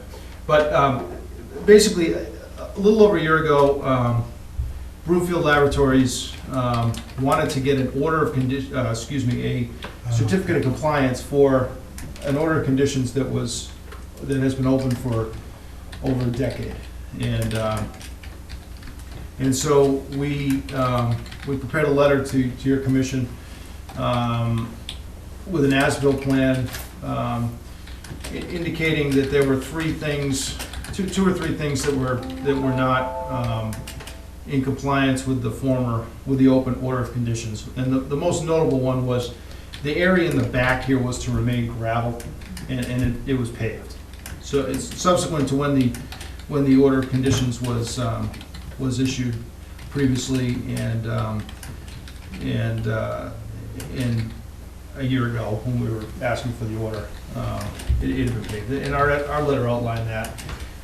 You considered it, or the commission at the time considered it, I should say, is probably the best way to say it, and said, well, it's a big enough deviation that you asked to submit a new order of conditions, new notice of intent, and request a new order of conditions for more or less an after-the-fact filing for the installation of pavement. Installation of pavement on a commercial site nowadays requires compliance with the Massachusetts Stormwater Management Policy. So we prepared a plan, drainage calculations, narratives and things as part of that notice of intent that we submitted last summer to document compliance with the stormwater management policy and associated regulations. And you decided to exercise your right to have it peer reviewed, which was done by Horsley and Witten last fall. It looks like last August, I think, is when August, it September. looks like, yeah. Yeah. And then we didn't hear anything after that. Yeah, and then, you know, by the time we got to addressing the comments, it was late fall, and he wasn't planning on doing anything in the winter months with this, so we just kind of stuck it on the shelf. So now we're back addressing. I've gone through most of the comments. Well, I've gone through all the comments. I'd say about 50% of them are clarifications that I need to provide. A few others are additional information that she needs to sort of round out the review. And some of them will require some plan revisions. So the next time you see this, I'll have responded formally to address the comments, both in a response letter and in a plan revision with supplemental information that'll supplement the calculations that I've done and the voluminous drainage report that is that's already been prepared. Will get probably even more voluminous. And so the hope would be that the next time we come back to, which I would suggest should probably be at least a month, that we would at least have heard back from the review consultant, and we'll have something to really sink our teeth into. So I guess I just wanted to say that, you know, I know this has taken a while, and I do appreciate your patience on it. We do want to get it done. It's not something we're trying to sweep under the rug. It's just something that we didn't get to until the spring, and here it is spring, so we're trying to bring it back. And the intention is to get Tom in a position where he can get this. Tom Broomfield, with Broomfield Laboratories, in a position where he can get this built and put behind him. So he'd like to do that. So really just wanted to give you an update. If there's any questions, I'm happy to answer them, but I know you folks are kind of up against I would just say, it, if you, next week, I'm not gonna be around, so Okay. if for some reason you wanted to send this stuff to Janet. Is that okay to go directly? I think it would be okay, I'll Okay. just try to Yeah. let her know as well. Okay, yeah. So that was Sounds good. Horsley and Witten, Janet, Right. Bernadonna. I can't remember the name Yeah. either. So we should continue to date. Yeah, I guess I would just want to get copies of the stuff ultimately, so that, I mean, So, you guys should, if I'll you have probably send it- clarification things, certainly can talk to her. Okay. But Yeah. and when you're gonna Formal submit the stuff, responses. you can submit it to her as Yeah. well, but we should get the So, same copies. you know, what I usually do is I'll submit it to you and I'll Yeah. copy her. Yeah, And so that. but instead, if for some reason you were trying to get it to her next week, I wouldn't be able to get it to her till Yeah, later, well, so- what I'll do is I'll submit it to you, but I'll CC her on everything, so Okay, she so we'll do has it it. electronically. Yeah, so you Okay. wouldn't have to, Okay, you won't fine. have to physically get it to her. And if it's not electronic, I'll make sure I put it in the mail to her, Okay. too, but I'll make sure that you get it as well, so it's. Okay. So that looks like May 19th. So the next meeting would be the 5th. The same night as Stowe. And then 2 weeks after. 5th, and then 2 weeks after is the 19th. Yeah, At the same night as Stowe? for town meeting, yes, For the 5th. the night. Oh, the 19th, probably too, do you have to go there? Yeah, but that's okay. So should we put you for later, or Um, maybe first? Right now, we don't have anything for the 19th, so. Yeah, just do what you have to do, I guess. Okay, put you down. I got a couple Okay, still that so night. I'm not sure what time 19th they're on. Okay, I make a motion to continue the public hearing on the notice of intent for Bloomfield, 164 Still River Road. Move that to May 19th at 7:15 PM. Is there a second? Okay, all those in favor? Aye. Okay, so it is. Thank you. Okay, so I'm just gonna have you do this form, and I just didn't pull the pen tonight.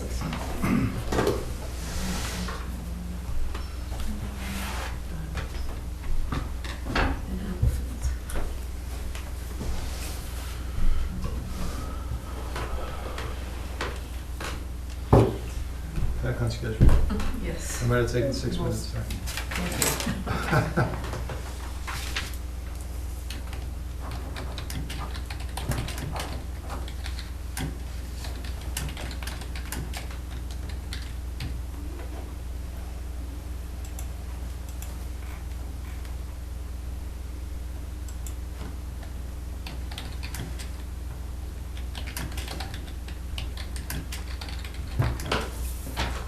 Thank you. Yeah. Appreciate it.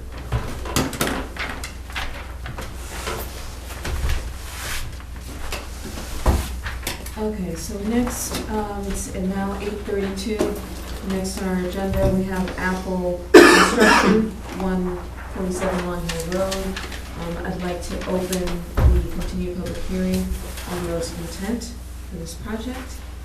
And Brandon, again, you will reintroduce us to the project. And Brandon we- Ducharme, Dillis, Greg Roy will be here also, if there's any drainage questions. Walter Erickson with Applewood Construction, and Dwayne Henry, the present landlord.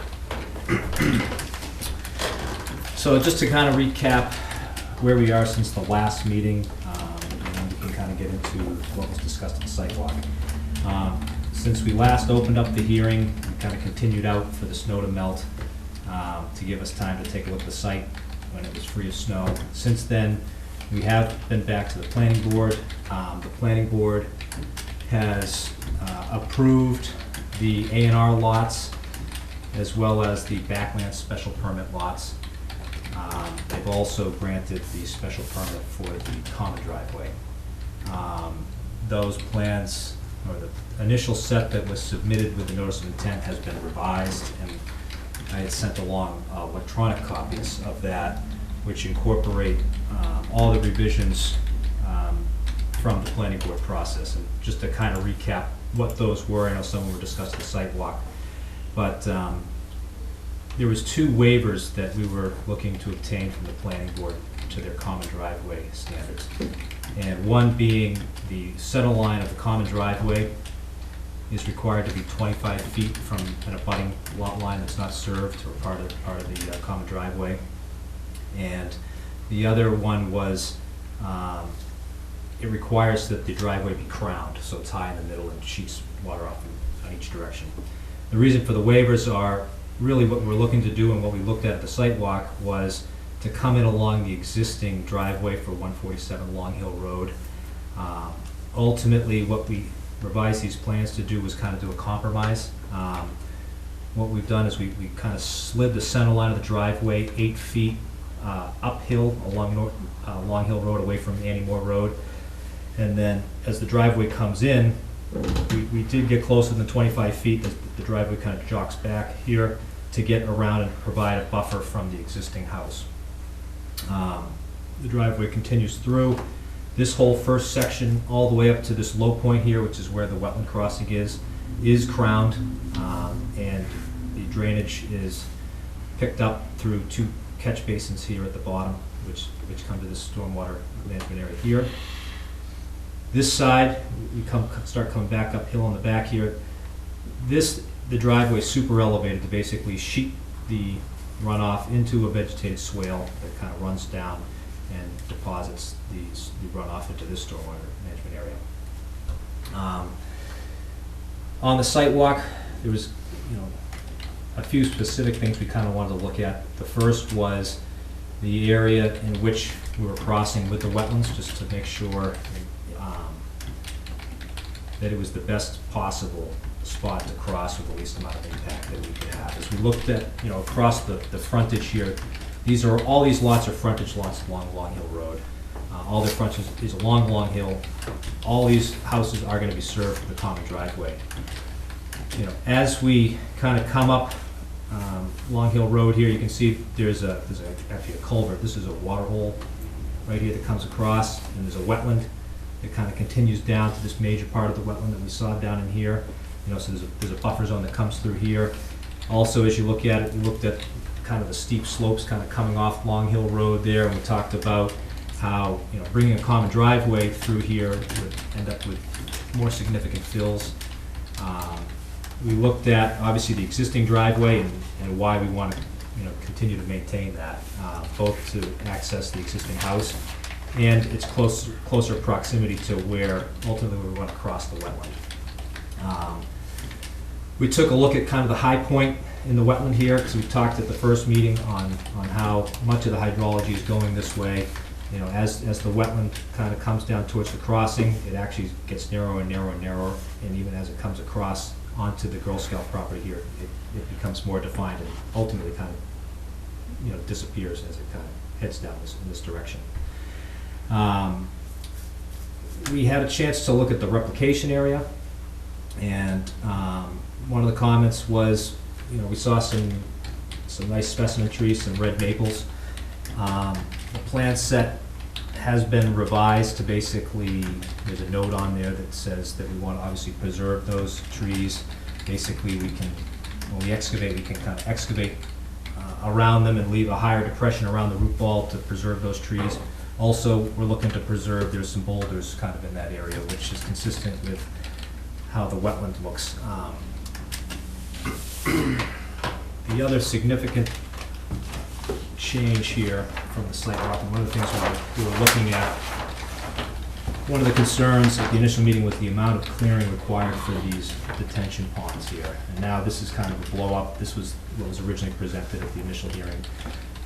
This is the wetland crossing here. This is the fill. This green is the wetland. These are our stormwater management areas, which contribute to about 20,000 square feet of alteration within the adjacent upland resource area buffer zone. We talked about replanting the berm here, and then ultimately what we were looking to do is to revegetate the basin itself with a native ground cover mixture. And again, I think after looking at it in the site, I think there's a better understanding of what this detention pond is really going to look like. What we're doing is, this is obviously the low point in the site. All the drainage is coming down, off of Long Hill Road in this direction from the back here. And what we're looking to do is use the natural topography of the land, take that low area and ultimately just build up a berm along or just upgrading to the wetland edge. And what that'll do is it'll actually impound that stormwater runoff, which again we talked about. We're trying to, we're meeting the stormwater management policy. We're storing the 100-year storm event, and we're essentially, as opposed to excavating out, a large detention area and creating a pond, we're really looking to just berm up the lower side here and impound the water. We're basically doing that on each side. On this side, it was clear there's an existing cart path that we walked along, and basically that berm is just going to be built up right where that cart path is.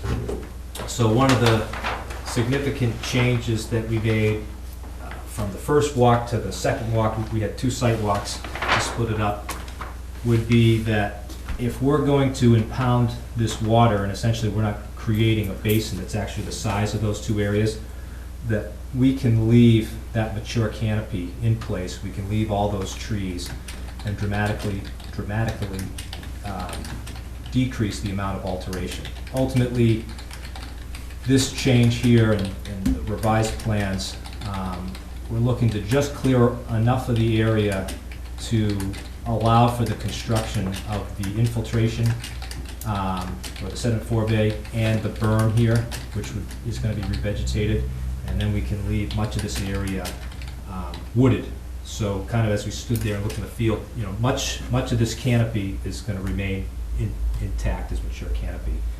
Like I said, this reduces the alteration by 10,000 square feet, or about 50% of the total alteration that was in the adjacent upland resource area. One of the other issues raised, I think both at the first meeting and then at the site walk, is the size of the culvert.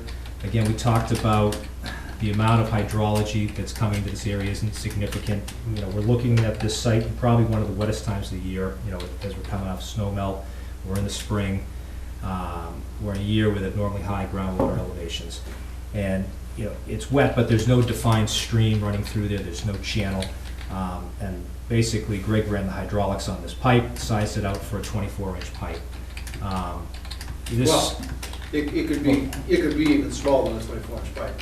We have a 24-inch pipe in there for, just because we think it's, a larger pipe is, warranted. So a 24-inch pipe is already significantly oversized. So what we looked at, 2 of the concerns being, one is, migration of small amphibians, reptiles kind of in this area. Trying to get that even larger than the 24-inch culvert, and possibly doing some sort of natural bottom.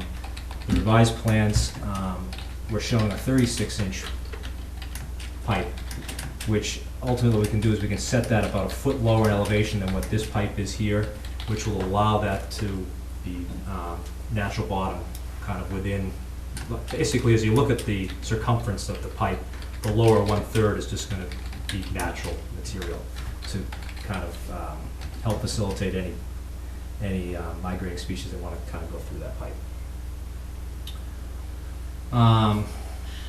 One of the other things we looked at in the site walk was this turnout here as it is in the buffer zone. We were able to take a look at that. The revised plan still has all the same mitigation, so even the disturbed areas for the berm are going to be replanted with a number of trees and native shrubs. So I just didn't follow, did you? So you kept the turnout in the same location? We did. I mean, looking at it in the field, there really didn't seem to be any concerns with. Yeah, no, I just wanted to make sure that I'm following. Yeah, nope. I mean, it was kind of a natural clearing, it seemed like, so it is more impervious area in the buffer. But you didn't have to remove trees to go 10 feet up. Right. So I think there was some way off on that. Yes. Has the size of the mitigation area changed on this revised plan? Only in the way that since we're no longer removing 10,000 square feet Right, worth of sure. trees, then we're obviously not going to be replanting that. Right. So this ultimately. But the berm you're replanting, the The side berm- slopes you're replanting, Correct. okay, Yeah, and the replication area. yeah, yeah, still all the same. So there was a little, so one of the things that was a little confusing to me when we were talking about it in the field was what the stormwater management areas are. So, because I thought that the operation maintenance plan and stormwater proposal, the first one anyway, considered them infiltration basins. And then you had sort of said in the field, we're building detention basins. And then,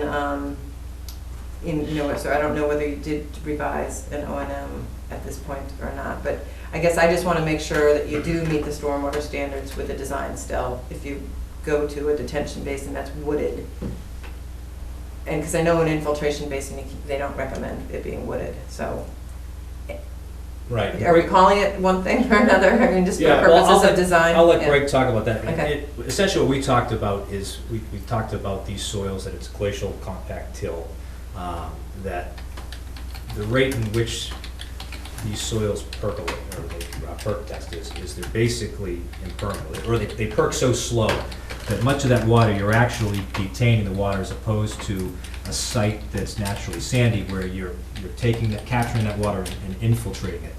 We're basically, and I'll let, Greg's the drainage guy, but we're impounding that water. There's really not a lot, if any, percolation that gets through here. Most of that just gets controlled through the outlet control structure that gets released back into the wetland. And you can kind of describe that. And then just let me follow up with, Yeah. and then the other thing I asked was how long it was gonna be detained and whether there would be an impact on those trees. Are we gonna detain it to such a point that it's not gonna drain out eventually and the trees will be too flooded to survive? Right. So that's a good segue. That was really the issue we were running into with calling these things infiltration basins, is we were going to be tripping the 72-hour detention time that's required. It had to be out within 72 Yeah. hours. And quite frankly, Fred and I had a little bit of a difference of opinion on what volume was used in that calculation. If you look at it really conservatively, and you And I just said Fred was the planning board's and the town planning Yes. board engineer. yeah, excuse me, So all this drainage has been reviewed by the town. Right. Yes. yeah. Fred Hamel. Right. Fred Hamway Engineering. So the long and the short of it is just like Brandon said, these soils are what we call soils that belong to a hydrologic soil group, class C. There's A soils, there's B soils, and then there's C and D soils. D soils would be like what you have in a wetland, you know. C soils are what you have in the rest of Bolton, except for areas where there's sand. So most of Bolton is C. Very low permeability, very consistent with what we found when we did the Title V percolation tests, you know, relatively slow perks. You know. So it's more of a matter of semantics. We really didn't change the design any, other than we tweaked the outlet structure a little bit, but it just wasn't gonna perform as an infiltration basin, so we worked with Fred Hanway, and they are detention basins. They're designed to the Massachusetts stormwater policy as it relates to detention basins. But in practice, it's the same thing. It's just like Brandon said, in an infiltration, a purely infiltration basin that's built in sand, most of, if not all of the runoff will infiltrate through the bottom of the basin. In this case, it just wasn't gonna happen. You are gonna get some. And the point being is if you're looking for it to infiltrate in place, it becomes critical, like Carol says, that you don't have trees or loam, something there that's gonna actually prevent it from doing that. So. Sorry. Now, I've seen detention basins that have overflow devices built into them. Does this one have them? Yeah. It does. Yeah, so basically, both these areas here, it kind of shows this like stone or riprap. So those are the outlet control structures, and Greg can kind of talk a little bit more about how those function. The outlet control structures are designed to control the rate at which the runoff is released, so that you're ensuring compliance with the standard that requires that you have no increase in runoff off-site in the developed case as you do in the pre-developed case. So we've designed those to achieve that. We've also designed it with an emergency overflow, so in the event that those things get clogged or something, or an act of God happens, there's a place for the runoff to go, and it's not going to breach the those berms that Brandon was saying that we're putting in, so that we've made sure we designed that, and all that is really well defined by the Massachusetts stormwater policy. So we've done that in accordance with that. And the other thing, just to talk a little bit about the vegetation, because I think that was one of your questions, Carol. I'll just call it the previous limited clearing that we showed on there.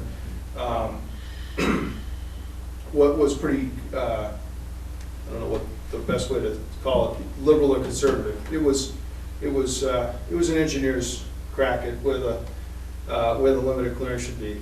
When I took a closer look at that, where the water levels will be in our drainage calculation, we were able to bring that back in so that it won't really impact it. There really won't be any ponding on the trees that we're leaving in place at all.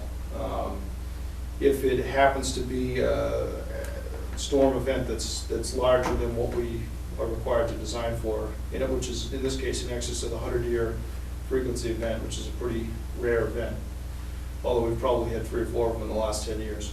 But anyway, that's still pretty rare. Well, I'm thinking of one up at Century Mill where they didn't have the outlet in place because the statistics showed them that they wouldn't need it. And then they were pumping it. Well, I was going to say, I mean, sometimes you get conditions that, frozen ground conditions that are going to mimic a little different situation than what it's designed for. I mean, and that's quite frequent. I mean, you see that all the time. You're looking at a ponding. I don't have the calcs, Carol, but I think we're probably looking at something that's less than 24 hours of inundation. Yeah, that was what Brandon had said. He thought definitely between 24 and 48 hours is what he had initially told me in the field. Without on a very infrequent, and you're not talking about the trees that we'd be leaving in place are at the upper elevations of the storage, so you wouldn't be talking about very deep submergence either, 6 inches maybe. And we looked at a pat of the field. I mean, there was some white ash in there, but there was also those species were kind of creeping into the wetland areas. It was, which is another indicator we talked about. Yeah, certainly you're talking about 100-year storm event. Some of those larger storms that would use more of this basin area. It's not going to be a frequent event. Yeah, so I think the tree should do fine, especially the red maples.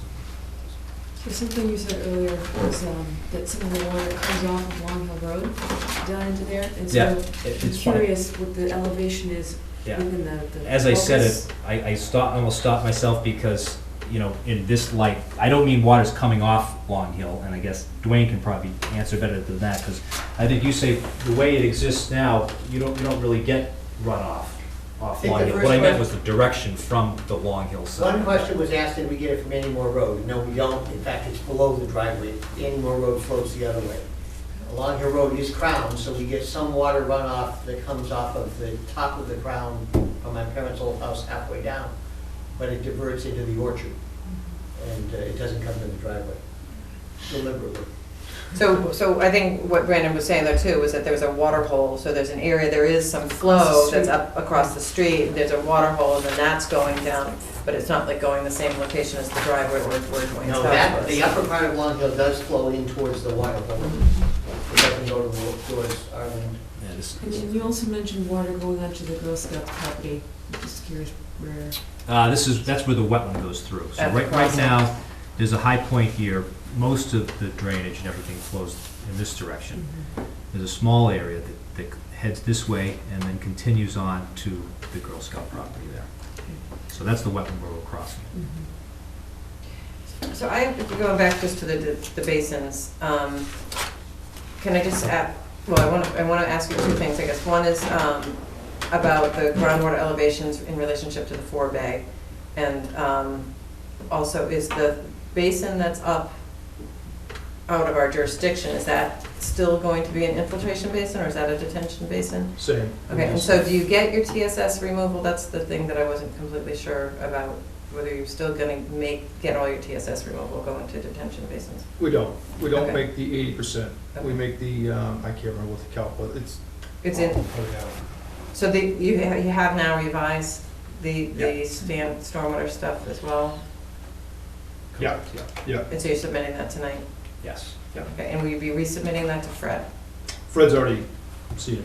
And- He's seen this, even though you've reduced, we just talked about reducing all of this? Fred has not seen it since we Changed the tree changed line. the No, limit not on that. that. Okay. And so I guess, so if you're, why don't, maybe you can explain it to us then. If you're not meeting the 80%, is that still meeting the stormwater standards? It is, because when you have a situation, developments like this, where you have 4 or fewer, well, let me just give you a quick, I mean, and can I just have you answer it in this report, right? So you'll Yes. tell us tonight and it'll be in there, okay? yeah. Developments that have 4 or fewer houses, so 4 houses or less, are not subject to the stormwater management policy. And only to the extent? No, they're No, not, it's not they're even not to the subject. maximum extent, okay. Developments That's that why we have, have these basins on this and not some of the other driveways. Okay. so. but developments with 5 to 9 lots, or units, I should say, are subject to the maximum extent. Okay, so I thought you had 4 lots plus Dwayne's is 5. So we're counting 5. You are counting 5, okay. So we're saying that we're subject to the stormwater standards to the Okay. maximum extent possible. The only point where we haven't met a fully compliant thing is on the TSS standard. And that's only because the extended detention basins, actually 5 years ago, 5 years ago, we would have met 80%, but they've changed the rate of TSS that we can take credit for here, and I can't remember what we get now. I think we get 25% removal with the deep sump catch basins, and 50% removal, which comes up to we're at 60-something% total removal, where we're, fully compliant or fully. You don't get anything with the soils, the vegetative soils? You do, so we get it, up here, we have, there's 2 different treatment drains. We have as Brandon said, the front of the site drains down towards deep, more of a conventional catch basin system that give us treatment. That's sort of your first line of defense against sediment and silt. They get trapped in those catch basins. Then it flows to a detention basin, which includes a sediment forebay. So you have sediment that's removed in the catch basin, you have sediment that's removed in the forebay, and then it flows, after it's been gone through those 2 treatment devices, into the main portion of the detention basin, where it then flows out to the downstream areas. On the other side of the site, we have a different treatment drain, and that that this is where we are, this is where we have asked for that waiver for the super elevation, so that we can drain it all towards a grass swale, which provides us with TSS treatment. It sort of acts in place of a catch basin. So you get some credit for that, and then we flow down to another sediment forebay, and then into the detention basin. So it's sort of two different ways we're managing it on site, but they achieve the same outcome. So with these sediment sumps, there has to be a management Yes, program. and we have that.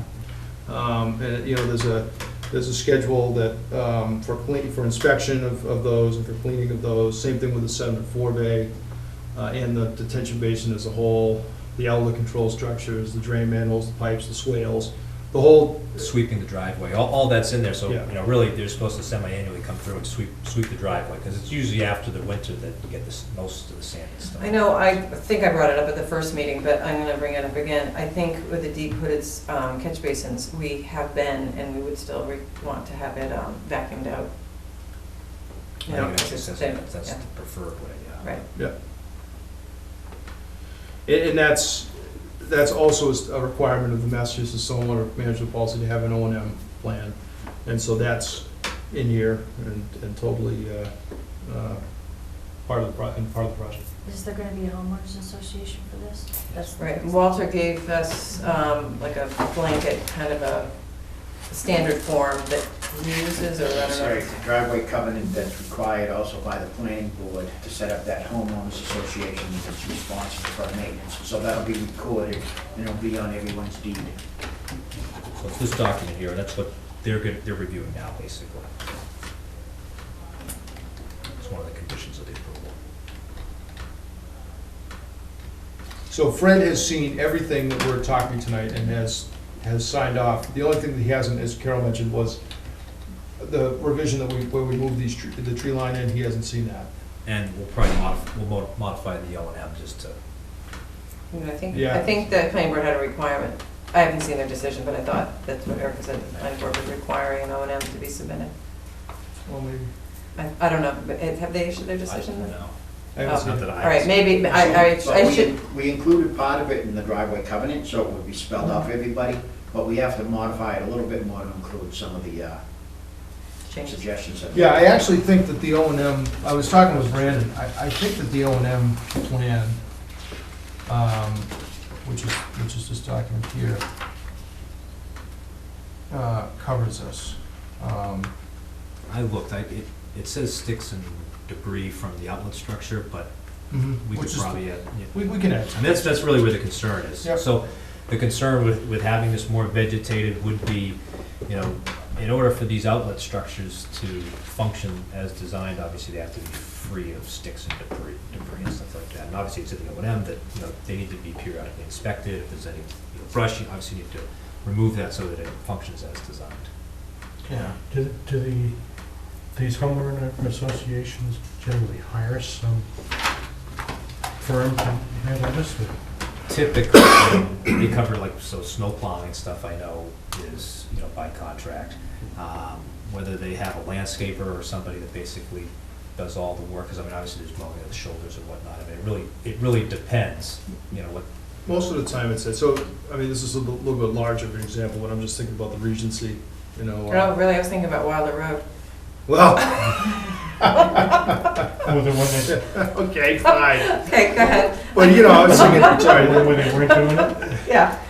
yeah, but it goes both ways, I guess, it's a good point.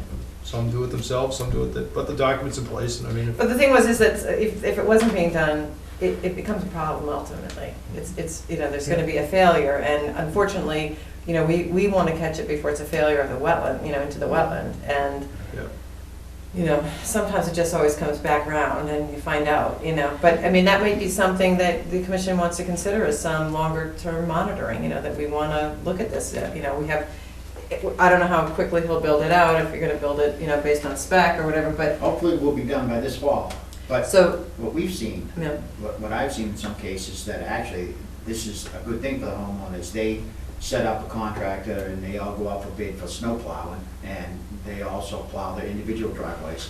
And then usually what I've seen is in the spring and the fall, they use this kind of as a get-together, where they go out and they check everything, and, you know, they walk around, and, you know, it keeps the four of them, the five of the homeowners together and active. Yeah. Can you just talk a little bit about the snow plowing? I don't know if you talked about it at all. Is there any issue with snow plowing of this driveway? Any snow that's gonna be going into the wetland areas at all? Or how is it gonna? No, I mean, most of this, I mean, the fact that it's a straight shot all the way up here, I mean, they're just probably gonna push right through. Most of the snow storage is at these turning points, you know, obviously around the individual driveways. You know, as you're pushing up through, I mean, you know, right when you get to this first bend here, you know, maybe an area where you have some relief to store snow, but really most of the storage is probably gonna be around the island here. So you envision them pushing the snow from Long Hill Road all the way up that hill? Yeah. There's a lot of snow. You don't see them So- like stopping at the basin at the bottom and kind of pushing I it don't, down? I can't speak for, you know, Yeah. I wouldn't have personally it plow probably 5 common driveways here in Bolton. Most of them are probably about this long. Wilder Road is probably one that's longer. Yep. But, you know, most all of that, you know, we've got some that are steeper and go straight up all the way, and you basically just gotta keep up with them. I mean, that's part of the issue is, you know, You can't let them get. trucks So- don't, I guess what most of the, trucks don't really work well as far as like pulling in and trying, you know, thinking of It's a lot steering more and work. pushing snow. As soon as your tires go off the driveway, you're stuck. And if anybody, once you do that once, you'll never do that again. So we Yeah. could say we don't want snow stockpiled in the Absolutely. resource areas? Yeah. No? Yeah. Okay. And there's gonna be a guardrail too, I believe, on that wall. Yeah, I mean, it's gonna be pretty, I mean, you're gonna have your standard bank, but I mean, it's gonna be pretty difficult, given the, you know, the grades that you got in there to push snow. Yeah, so the point I was making is typically, especially on, and this one isn't as back, it actually goes down and back up, but on driveways that continue to go up, you gotta keep up with the snow. I mean, you basically gotta be up there, you know, every 4 to 6 inches, and again, you're running right up, and, you know, where you turn around is where you're clearing more of that, you know, it's almost like a little parking lot here at the end. That's where you're really gonna have snowbanks, as well as, you know, probably at the head of each one of these, you know, personal driveways. I was just wondering whether when you plow down the middle of the street, that you are blocking off the access to any subsequent water buildup to get into the basins. Well, you that got- is, sometimes that's a Yeah. concern with the swales. Yeah, that was one of the, so the basins, they're actually within the plowed surface, so, you know, you're gonna plow right over those. But, you know, when you're talking about the swale, you know, potentially you've got a situation where, you know, you've got a snowbank on the side, you know, and that could prevent. And what the town does, I mean, it happens on every roadway, you know. When you're getting towards spring and you still got a bank there, and all of a sudden you're forecasting a large rain event, usually what will happen is, you know, the town might go around with a loader and just kind of push through to the, you know, just so there's a couple, you know, relief ports, you know, so if that does, what it's gonna happen, it's gonna run down the snowbank like it's a gutter, or, you know, like a. Yeah, I've seen them do that on my road, but that's Yeah. a town road. Yeah. Well, yeah, we do them on our, like I did them on a few driveways. Okay. Sometimes you know, when you have snow bankings that are 4 feet high and. I mean, the concern the homeowner's gonna have, the reason why it's gonna get done is because if you get that rain and you get You that want the refreeze, it's front- gonna ice, yeah, the it's icing gonna on it, ice. and that's gonna be Yeah, enough so of a it's- slope. Yeah, it shouldn't be done by amateurs. No. So, can I just ask, I mean, I don't know if there's other questions that people have, but I did send you just a reminder about cost estimates for mitigation. I don't know, do you guys feel like what they proposed is sufficient mitigation? Do you feel like you need more? I mean, I know this is the first time some of you who weren't on the site visit I went on heard about the change they're proposing. I mean, once I realized they were doing that, I felt a lot better about the amount of alteration. The one thing was, and Walter had sort of mentioned, like on the far side, the berm is not gonna be all that high. I think you said like 3 or 4 feet, and he thought you would be able to taper it down to try not to fill over any of the major root systems and so forth of some of the trees there. And it is an open cart path. That one's a little bit easier in that sense. And I can't remember, what is the berm material? Is it gravel? I don't know. Is it a mix of, you have different layers? We'll use the stuff that they have on site, because it's pretty, it's pretty impermeable, so it'll probably be that same material. It'll be a, till material that A we till. use. Okay, so then, You don't want it to be permeable, you want it to be. Mhm. And you'll be able to plant in it. Yep, yep. On the other side, when we were looking at it, we were looking like at the forebay area was probably, there were still maybe 5 or 6 trees that were going to be lost there. And then it still didn't seem like there were too many in that line. But I guess my question is was there, I don't know the distances. I mean, I told Brandon, I said, I just have trouble thinking that we can approve work within the 25-foot area. And a lot of it's been moved, a lot of it's back. And then within the rest of the 75-foot area, quite a bit of that's been reduced. I just don't know, are you still in the 25-foot area with Yes. some of the berm, or only with the forebay? This or- dot line here is the 25-foot. So, for instance, this berm is within it. And the reason why it's in it, obviously, is because if we were to slide it up, now the basin's further uphill, we're not able to capture, some of that runoff there. Particularly on this side, we're looking to basically build this within the existing cart path. So like Carol was saying, we're not really proposing to remove any trees. And again, same as this side, same reasoning for it, and this dot hatch being the limit of the 25-foot. We're right up on it, in order to basically be able to collect this water and have gravity, bring it back to a point low enough, and then obviously for it to spill over and get back into the wetland. That's why we're proposing to revegetate that. So, really, we're revegetating probably 90% of the area that's going to be disturbed. And the important thing, and what's nice about the change is, what we were losing was that overstory, that canopy.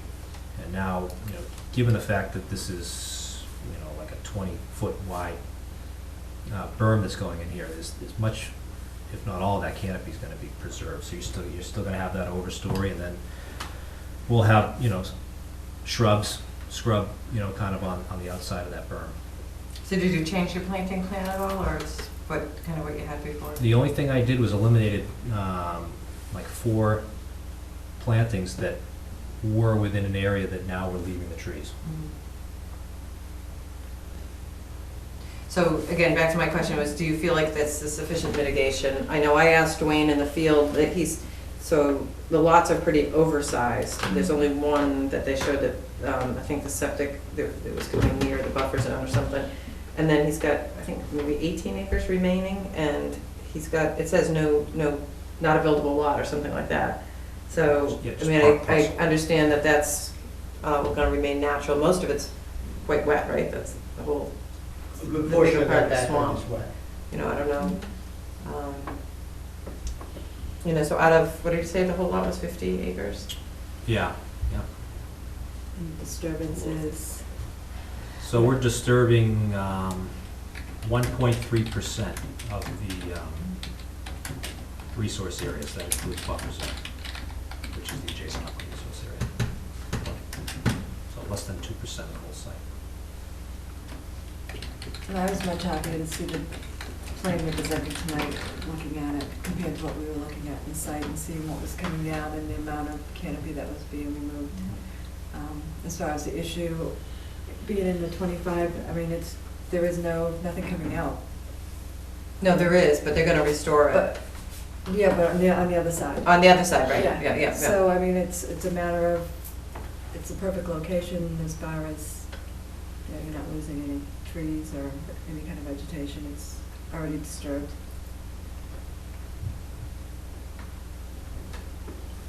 I personally don't have any issues. So how do you want them to go ahead as far as providing the cost estimates? So just to answer, the reason why we haven't provided those yet is because we want. We wanted to talk about it, right, right. Now, you were able to get anything on site? As far as plants, Plants. yeah, I mean, much of what we picked is on site, you know, so there may be an opportunity to grab some of that, at least we get some more mature specimens. I mean, certainly anything we get on site is gonna save. But you know, we they've wouldn't, got I machines on it, guess, yeah. from the standpoint of a cost estimate, we wouldn't have that opportunity No, yeah. necessarily, you know, so I think they have to provide us with that. And we've gone around, yeah, basically, we're providing an estimate to buy everything, you know, under the Yeah. assumption that somebody else is gonna be. Right. That would be the Right. situation. Right. That would be- So, I guess, Do you have any other questions? yeah, well, I was gonna say, I'm just thinking the longer term, so I'm not gonna be around next week, so I won't, I will not have to review the O&M, the revisions, and get the cost estimate in time to draft an order, even though that's just plugging in some numbers. I don't think for the 5th, to be honest. To the next time would be the 19th. Yeah, I'm just wondering if that would We be should just something that we can do continue. that and plan to have an order, and have, if you get us everything, we don't have any other questions on the O&M, you know, because I'd like to look through that. Yeah, I mean, probably what we'll add to the O&M is a sentence or two that just make sure we're removing any, you know, woody debris from inside, you know, from the inside the limit of clearing. Inside we won't be worried about woody debris on the outside of the berm, actually, probably want that to Remain. reestablish itself. Yeah. But from the, basically where the water, inside, below the water line, quote unquote, where the water would routinely pond, that's what we want to keep the. And at the outlets, the emergency outlets. and Right, everything. yeah, we'd want to keep those free Yeah. of. That's So already, it's you- already in there on the emergency outlets, we just need to add a sentence to cover. Yeah, we'll the rest of cover the base. rest Now, of the that base. was with the change, yeah. Mhm. Because before, what was in there was, you know, obviously any woody debris on the outlet structures, but it was to mow and maintain, Mhm. you know, that's on how, we're not looking to have any mowing in there at all. So you need to get that information to Carol, more time to review it, and if there aren't any other questions. I guess what I'm saying is, we could probably have that to you tomorrow. Yeah, I know based on what I have for the rest of the week, which is which kind of unfortunate, this week got shorter because of yesterday having off. I don't think I'll be able to draft anything before I leave. And that's the revised. Didn't think I was gonna have it, but we're able to get that done. Okay. And so, and you said you don't need to go back to Fred then? He kind of, No, he's seen everything that we've presented, he's seen and blessed. I mean, there's some other things that he asked for as part of the planning board approval, but no. We can no certainly relates to copy, this. I mean, Yeah, copy we're happy to as well. Just copy update them, We can do that. okay. particularly where we're just adding a sentence to that, just to let them know. Yeah, I can copy him on that. So is that fine? So when we put them on May 4th, would be the third one? No, it would be May Oh, it would be 19th. 19th, okay, because we need more time, a lot more time. Well, it's gonna take me some time to read through just to make sure. I mean, when I get the When I get stuff, because it's questions. revised, I Right. just wanna compare it to the other stuff. And I'm sure that they got it all, but whatever. I just wanna make sure if there's not something that we put it in the order, if we feel like we need to add it. It's a big project. So what I was gonna say before was, and I didn't end up getting finished on that, was just, you know, whether or not we would wanna have it monitored for a period. So if Walter builds it and he's done, and he comes in and he wants a certificate of compliance, we've got the wetland replication that we usually look at for 2 growing seasons at a minimum. We've got the restoration area that we wanna make sure, you know, for at least a couple growing seasons, that the plants survive. I guess the question is just whether that's gonna be enough based on, and maybe we don't know that until, you know, until we see everything constructed. But it would be nice to see this, that the swale is functioning, you know, and that the management of it is happening, and that there's no tweaking that needs to be done, you know, before we issue the certificate. I mean, Yeah, so I think, as you said, you know, obviously we're gonna have to monitor this over a couple of years. So, you know, if there was something in there where, you know, at that 2-year point, obviously we do a site walk Yeah. to look to see if it's established. If it, you know, if it looks like at that point that the homeowners aren't maintaining it, that there's something in there that there could be some additional monitoring required Yeah. if they're not. You know, instead of Right, just right. putting it on at the get-go, at least Yeah, no, having an option in yeah. there where you guys can Right. impose that, if it looks like they're not maintaining it, then hopefully that motivates them to maintain it. Because do you turn it over to homeowners? Is there like Regency, I mean, at some point it gets turned over to the group. Is it when you have 4 houses? When I have is 4 it? houses in there, yeah. When So you I- have the 4 houses sold? Yes, Yeah. so we have a meeting with them after we're complete. Mhm. So it's But- up to but you it's- until. It's a little bit of a gray area because we want to get the certificate of compliance. Right. And that's my responsibility. Yeah, So I have to make sure that the. everything's being worked on. Yeah, And as you keep building here, we're gonna know where you are. that's right. And hopefully I will be, so. Okay. All right, so we should continue then. Yeah. Okay, so I make a motion to continue the public hearing on the notice of intent for Applewood Construction, 147 Long Hill Road, DEP 112-620, to May 19th at 7:30. And can I just ask, is that enough time if you're back on Broomfield, do you think? If you have it on at 7:15? Right, 7:15 or, no, Well- 7:30. Yeah, I mean, I kind of hope that Broomfield is, we've gotten a letter that, back from them, from the peer review that addresses it, but. Well, I know we gave you like a half an hour tonight, only thinking that, when you came back, we might need more time. Yeah. That's my point. Okay, I but don't know, I'll leave that up to you. Applewood 7:45. That's a lot. It seems like it might take more than 15 minutes, I don't know. Okay. So we'll put Applewood at 7:45. And so just to reiterate, so we'll be kind of working with you in the interim there over that time. Estimates. We'll have an order of conditions on the night. Yeah, yeah. So we have to estimate the mitigation. We'll have the estimates and everything, yeah. Mhm. Okay, so again, I'll make a motion to continue the public hearing on notice of intent for Applewood Construction, 147 Long Hill Road. We'll continue that to May 19th at 7:45. Is there a second? Okay, all those in favor? Okay, so it is. Anyone opposed? Supposed to ask that. So Brendan, I'll just have a second. Yeah. All right, so you're giving me a full set of Yeah. whatever, how many sheets there are now, and this is there only just a couple? Oh, there we go. Yeah. And you're giving me this, knowing you're gonna make at least one change. It's up to you if you want me to just give you the one after the change. Yeah, why don't we do it? Yeah, It's because you gonna could be- probably just switch No, out a page, Yeah, I'll right? just switch a page. It's Yeah, gonna get- yeah. Allison would be very thankful. With the copy. Yeah, I don't want you to have to waste all that paper. I'd be surprised how many commissions still require 12 copies of everything. Well, we actually, just so you know, we were talking about trying to go more digital and see if we could get a projector in here. So that, we can get more links, the links are great, so I can send it out to everybody and, Pretty cool. we still need to have, the state still requires us to hold on to paper stuff, so it's good to have It's a great- something for the field and something, for the file, but I'm out of space. But at least you wouldn't in need. the office. At least you wouldn't need, all the. Government Well, you guys actually don't require, but I mean, other towns, it's unbelievable.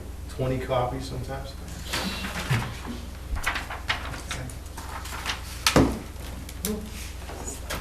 What is that? How do we get home? Yeah, Concord does not allow any plastic, so we can't do a report cover, and it has to be double-sided. Yeah, and it can't be bound, so it has to be just stapled, so that they're very sensitive to that kind of. Unless they ban water bottles. They ban water bottles. All right, thank you. Yeah. Thank you. Thank you very much.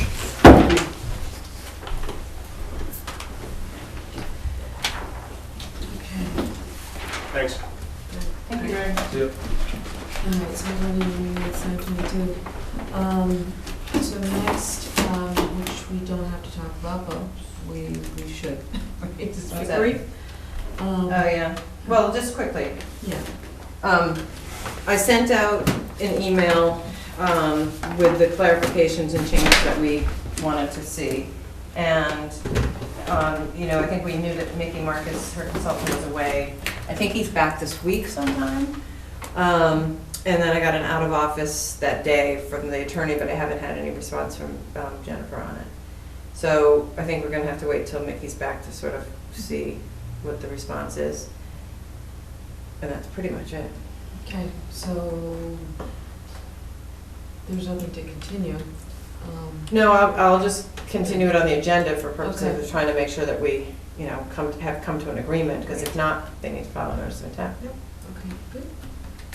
All right, next on the agenda, we have DePietro, Teal Road. Do you have an update? Just the update is, I understand, you know, this town of Stowe's been ticketing him, and that he has refused to pay the tickets. So, again, there's not a lot of cooperation. I don't remember if I said to you guys, but when Martha had called me about attending one of her meetings, she had said that he had attended their meeting. Did I tell you about that? Yeah, so, and she completely saw a different type of behavior, like, you know, wanted some information, was very nice and cordial, and, you know, seemed like a very upstanding person. So I told her that's not the side we're quite getting, because he doesn't seem to want to cooperate. But anyway, and I haven't heard anything more from DEP this week on where they stand with trying to move forward. Now that the snow's melted, you know, there shouldn't be an issue for them. It's just, you know, I mean, I don't know if you saw in the newspaper, but Governor Baker's charged, you know, the state agencies with looking at all of their regulations so that they are that they are not anything more than federal regulations or something to that effect, right? He's really looking to make it easier. Oh, really? Yeah.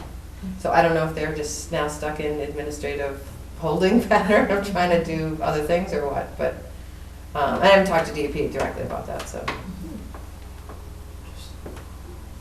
So therefore, our bylaw is very important. Is that every department? That's how the paper read. Really? Yeah. Huh, that's interesting. Yeah. Okay, so next on the agenda, we have any discussion on land management. See, I guess I could report that I just finished a Keystone program, which was run by UMass.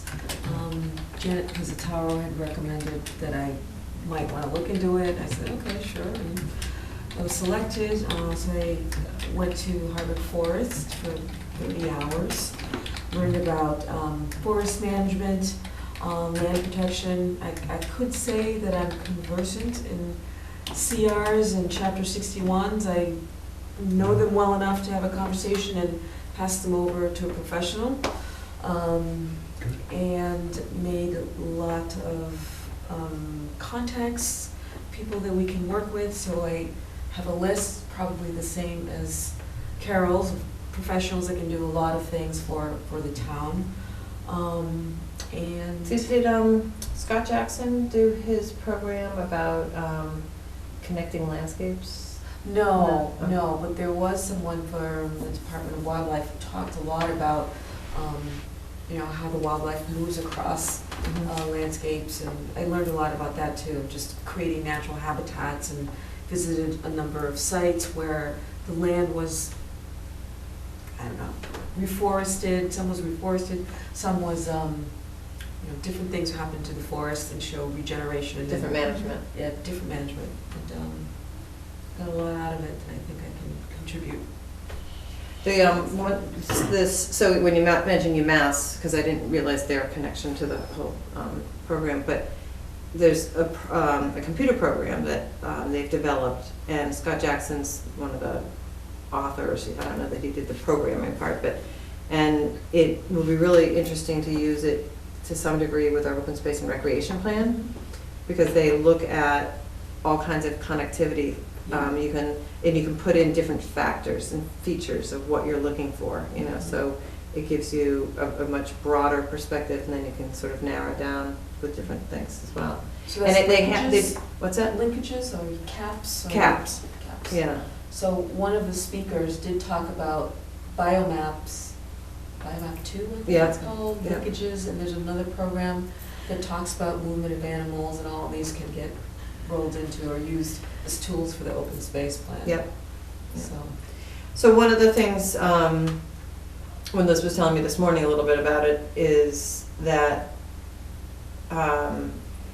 it should probably be a goal of our open space plan to decide if we want to do any other management plans for any of the properties. And so for Bower Springs, that's the only property we did a management plan for. And it could be used as a model. On the other hand, it was done by the Conway School of Landscape Design, and they put so much into it that, again, as this group of 5, I don't think, or 6, or 7, however many members we get, it's still a lot to take on. So one other option that I've been thinking about a little bit is the state also has a program, the Forest Stewardship Program. And I don't know, Lori might remember, because at one point we were talking about doing it at Bower Springs, and because Harvard was looking at maybe doing a joint forest stewardship plan, and we ended up not doing one. We also kind of questioned it wasn't so much forest at that point. We weren't quite sure whether it made sense. But now, having gone through the process, I did it in Stowe with the Stowe Conservation Trust. The thing that I found the most helpful of it was just the thinking about how we are managing it. And I've been to some other workshops since, and it's fine to say we're not going to manage it, like that we're not going to do anything, but it's better to do that as an active decision than as a, like, we're just not doing anything, So, Try to take a vote on it and. Yeah. So there's with the forest stewardship, the way it worked was the state actually provided money for you to hire a forester. And they came and they met with us, and then they asked you to broadly come up with your goals and objectives. And there was like a template that you could follow. And it didn't have to include harvesting. It didn't have to include anything to do with tree management. You could say, we want to manage for invasive plants on this property. We want to manage for more trail and recreational use. We want to manage for X, Y, and Z. And they went out and they did the plan, and then they kind of consulted with you. That's the stage we're at now. We've just had some consultation, and then they're going to put the plan together. And it's not like a really in-depth plan, but it does give you your forest coverage. I mean, it looks at the forest type, and it gives you, again, that information to say, I didn't know we mostly had all this white pine and oak, and it's all at its peak generation. And maybe sometime, maybe in the next 5 to 10 years, we should think about doing some harvesting. Or, maybe it's that we think we have an overabundance of deer in an area, and we want to try to figure out whether we need to manage it a little bit more because of that, that maybe the trees are being eaten by the deer, and they can tell us that kind of information. See, I know a yard like that. A yard. Yeah, but so anyway, there's a lot of stuff that I thought was really more interesting than I expected that you could kind of get out of it. And again, it's not in-depth, it's not a book, that's really thick, but it gives you at least enough to start with, more than you know. So I think that part was good. I mean, on the other hand, one of the things, when you get that little bit of information, say you only were able to get the money to do one property, and again, like Bower Springs, we've got some of the GIS tools now online, right? So we should be able to look at some of the features, and get a sense, okay, white pine clumps stand over here, stream and wetlands over here, we can almost start to map it out a little bit for yourself, if you just took that time and started to think, okay, so what does that really mean to what we're doing, All right. I think as we continue talking about land management, we need to keep moving in a direction of making an active decision one way or another. All right. Is there anything else on land management, trails, or anything else? Well, we're talking about trails. Yeah, we went and looked at Heinz's Bridge. And there's just a small section that needs to be replaced, but it's a little oddball. It has to take a turn and to slope down, so it will require a little bit of. That's Harris Farm, right? Yeah. And the other thing, so we took all the dimensions and stuff that we needed, so we'll probably just end up having to kind of build that right in place. It's easy to get to, but it's a little, it'll be very custom to tie into the existing structure there. But we also noticed that the sign at that entrance is down. Just Is it down like, it could be put back up, or is it down like it's rotted and needs new posts? I think it's a little ruined, but I didn't look at it closely. I should have looked at it more closely. Larry might know. It was on the ground. Yeah, right, well, so if I don't get there before you guys get back out there, we can take another look at that and see what we need to do. Sure. I was still hoping to maybe get out to Von Hill this week. I'm assuming all the snow's melted now over there. Oh, so I was there the other day. I was there Wednesday, I think. The snow's all gone. Oh, there was a tiny bit still at that point, even though that little parking lot. It's a little cute little mounds. But no, it's so wet to get in that little leg till you get to where it crosses, and even there it's pretty swampy. But then after that, it gets better, And nothing appeared to be washed out or anything like that. It's just. That's really what I think. We didn't get quite as much as we thought we were going to get this winter. Like the melt. I mean, and I don't mean snow, but the melt, like the flooding with the melt. Yeah, I think I think it was gradual enough. It wasn't. Yeah. And there wasn't much frost in the ground, so everything kind of. Yeah, it seems to have drained. Right, so well. I don't know that we've seen it at its worst. I guess that's what we were sort of thinking. We might see it, might have the opportunity anyway. Well, I think we should definitely note that first part. I had a call from the neighbors of where they're building that new house on the lot that's right next to the driveway. Yeah. And they wanted to know whether or not they were stockpiling within the wetland buffer zone. So I figured I wanted to get out there anyway. That I was headed to get out. It's quite wet right now. I mean, yeah. You need tall boots. Hip waders? Well, my sneakers, I'm just going through sneakers every time I go in there. Yeah. Well, I was thinking of trying to get out there Thursday. I don't know if I was going to put it out, and I didn't get to it today, so I might Thursday or maybe even Friday. But I got to wrap everything up on Friday here. Yeah. So I'll see if I can get something out, and if not, I'll just see if other people can still take another look and just monitor it. And because again, if we need to close that access off, if it's too wet every winter, it's something we should know. Yeah. The little bridges there seem like they're as good as they were. Let's put it that way. Yeah. And then the other thing, and I need to get to the trail committee, is that May's going to be here before we know it, and then June, so we need to get the list of work supplies. Right. So I need to get that so that we can get our purchases made before the end of June. Yeah, I think Larry's back next week. Okay, right. I forgot he was away. The week after, I think Gordon was back. So yeah, we can do that then. Okay. So for land management, next we'll move on to land protection. Carol, please, David, Whitcomb Road. So, yeah, I attended the selectmen's meeting, and they were fine with us moving ahead with that. And there was one question that I didn't have the information for, which was just on the taxes, but they seemed to not be that concerned with that. They felt like it was a significant gift, and they weren't as worried about that we might lose some taxes, although it was raised by a member in the audience.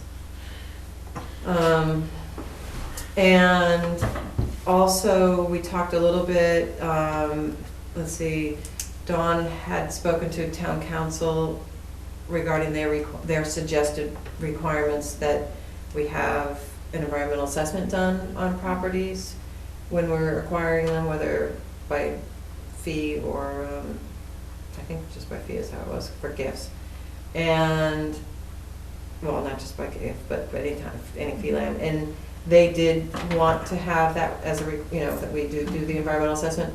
The Paulson piece, they weren't uncomfortable with us not doing it there, that the town owns the adjacent piece, and 495 was there, and they said, that was a fairly small one, that they didn't think it was critical. On Damon, one suggestion was that Minuteman, they do some site assessment work as a school, as part of their technology. And so Mark Sprague looked into that. They generally do it for SBT, so Sudbury Valley Trustees, and they generally do it like once a year as a project. And so if we wanted to utilize them, we'd probably need to talk to SBT and see if they had a need for them that year or not. And then just see whether it fits the schedule for the most part. But they have a teacher who I used to work with on vernal pool monitoring. When I first started, they were doing some more of that, and he's still there, and he's a licensed site professional, so he kind of oversees the work that the kids do and teaches them. And they, I guess they, from what I understand, they either through SBT or through the state on an annual basis get the database, so they can do, instead of having to pay a fee to use the database, you know, they would have that, they get it once a year or something. Anyway, so it'd be great if it works out. You know, I said that we don't know the timing yet at this point with the Damons, whether they're going to get on a wait list or whether they're gonna get approved for this year, and, you know, all of that will kind of play into when we need to do the assessment. But that could be a good way. Thank you. Next on the agenda is Tennessee gas pipeline. Is there anything, anything new? Well, I went to the Board of Health meeting. Oh, right. And I got the impression that they haven't really thought about it at all, or read or heard anything about it. Well, that's not quite right, but they, yeah, so their administrator, I don't remember her name. Michelle Carlo. Yeah, she actually cited you several times as having lots of information, and that they had received information from you already. She would make sure that they got what they needed to read. But Nancy, I forget her last name, Case, she gave them an earful.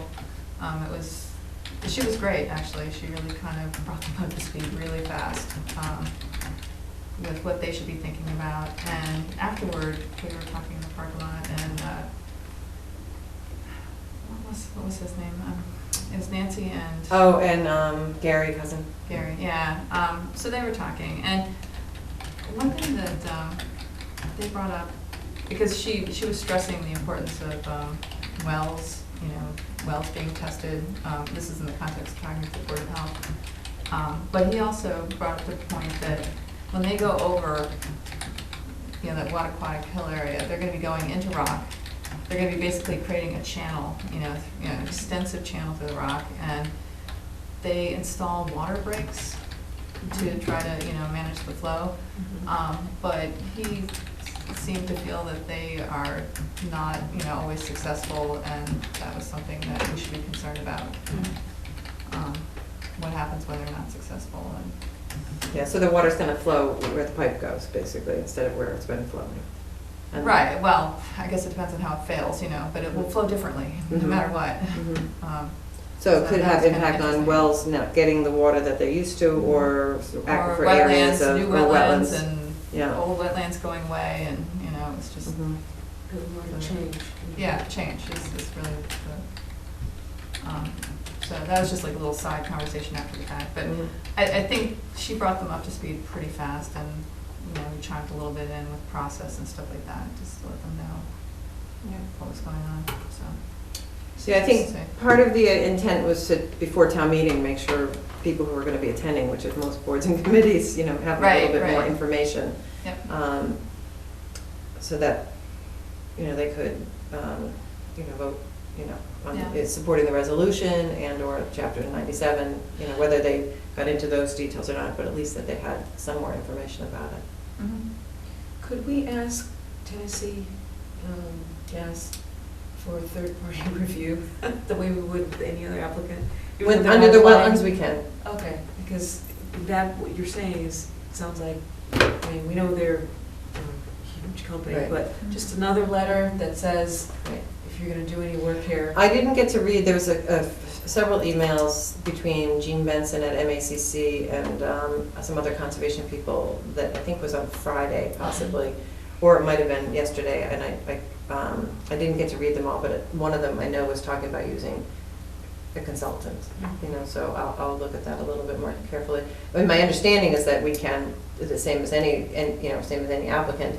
under the bylaw, so unless for some reason the bylaw was waived, you know, that they didn't have to follow the bylaw.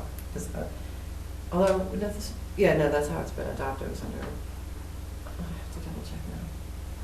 Maybe it was adopted for both the act and the bylaw. But are there stormwater regulations they have to comply with too? Probably not, I don't think so.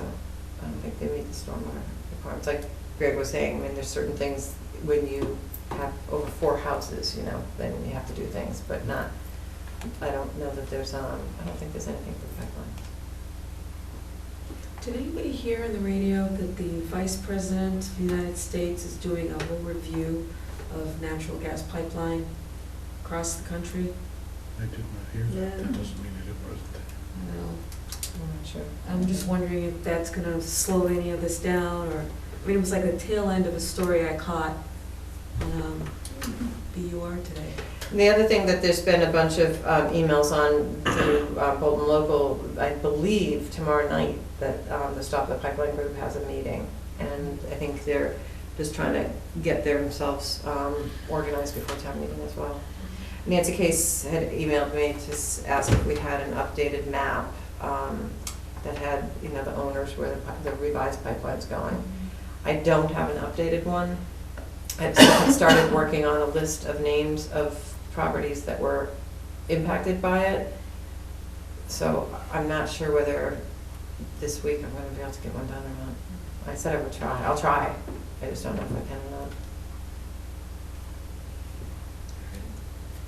I mean, we have the old one that we had at town meeting last year. It's not that different, you know, but it doesn't have names of people.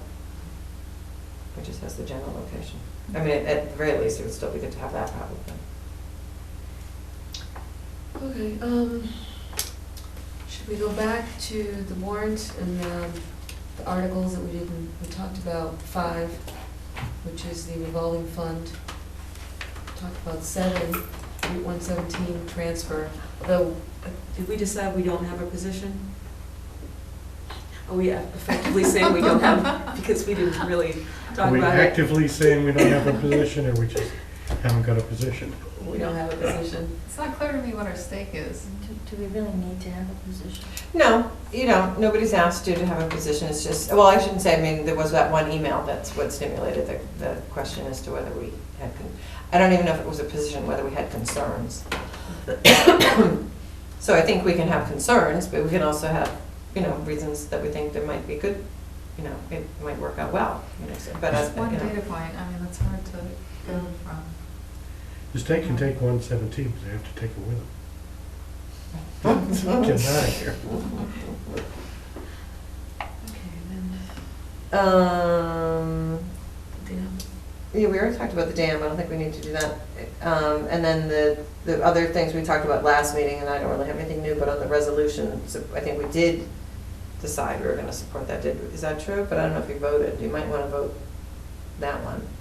The resolution, the selectmen's resolution about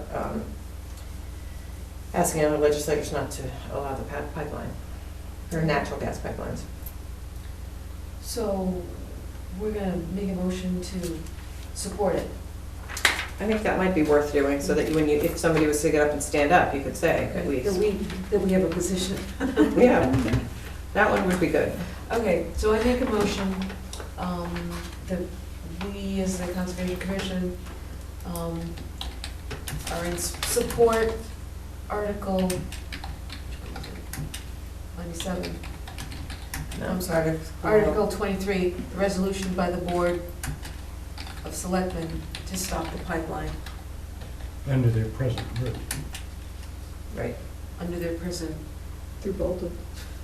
through Bolton. Is there a resolution that they don't want it to go through Bolton at all? I believe that's what it says.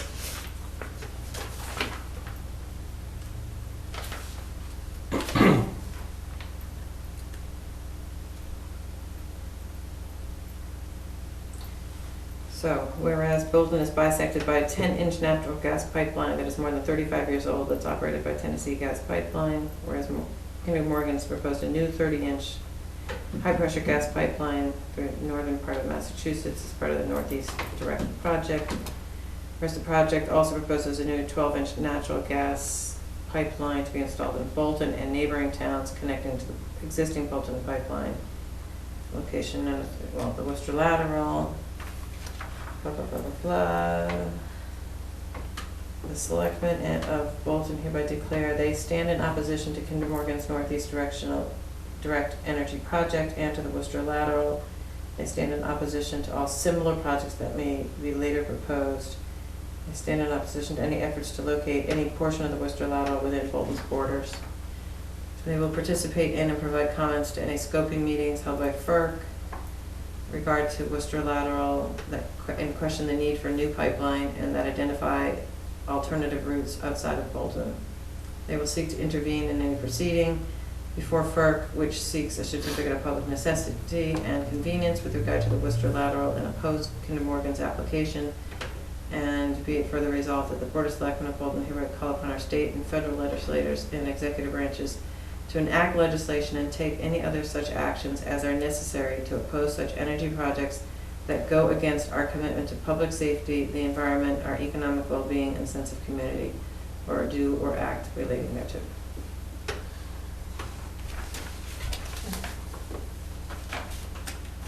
In case you didn't read it.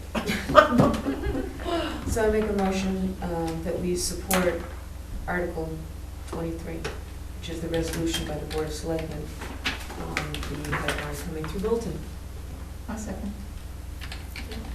Those in favor? Aye. Anyone opposed? No? Okay. It's so. Okay, and then the next one was also an article by the selectmen that asks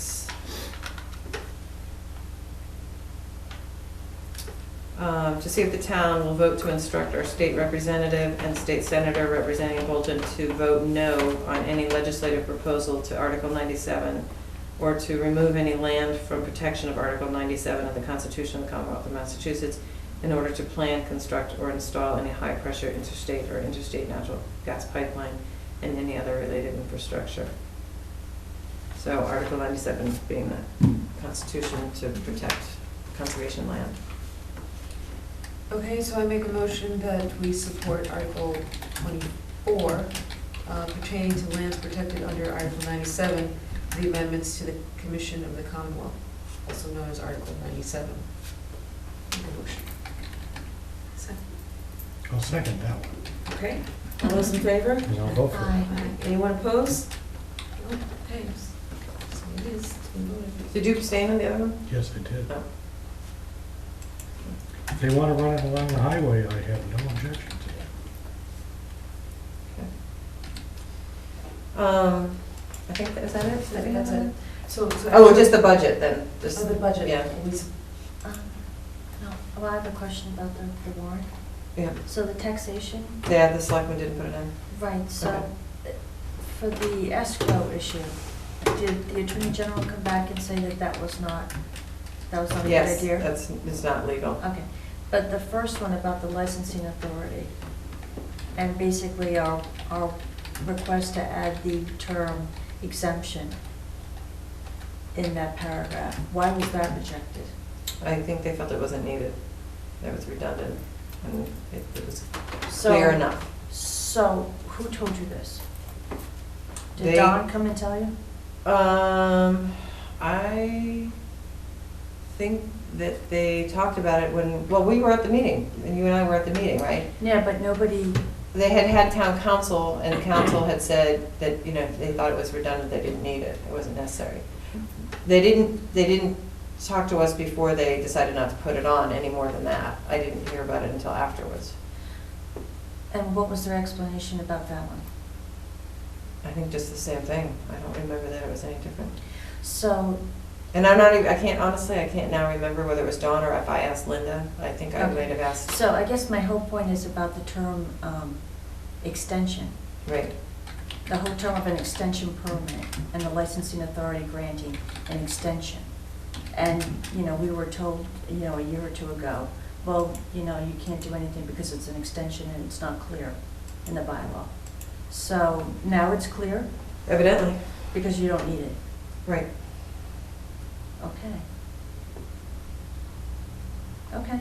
You know, I mean, it may still be argued if we use it at some point in time, or if somebody else uses it, but, yeah, they didn't seem to think it needed to stay in the warrant. Okay. Yeah, I don't have any more than that, I didn't talk to them anymore.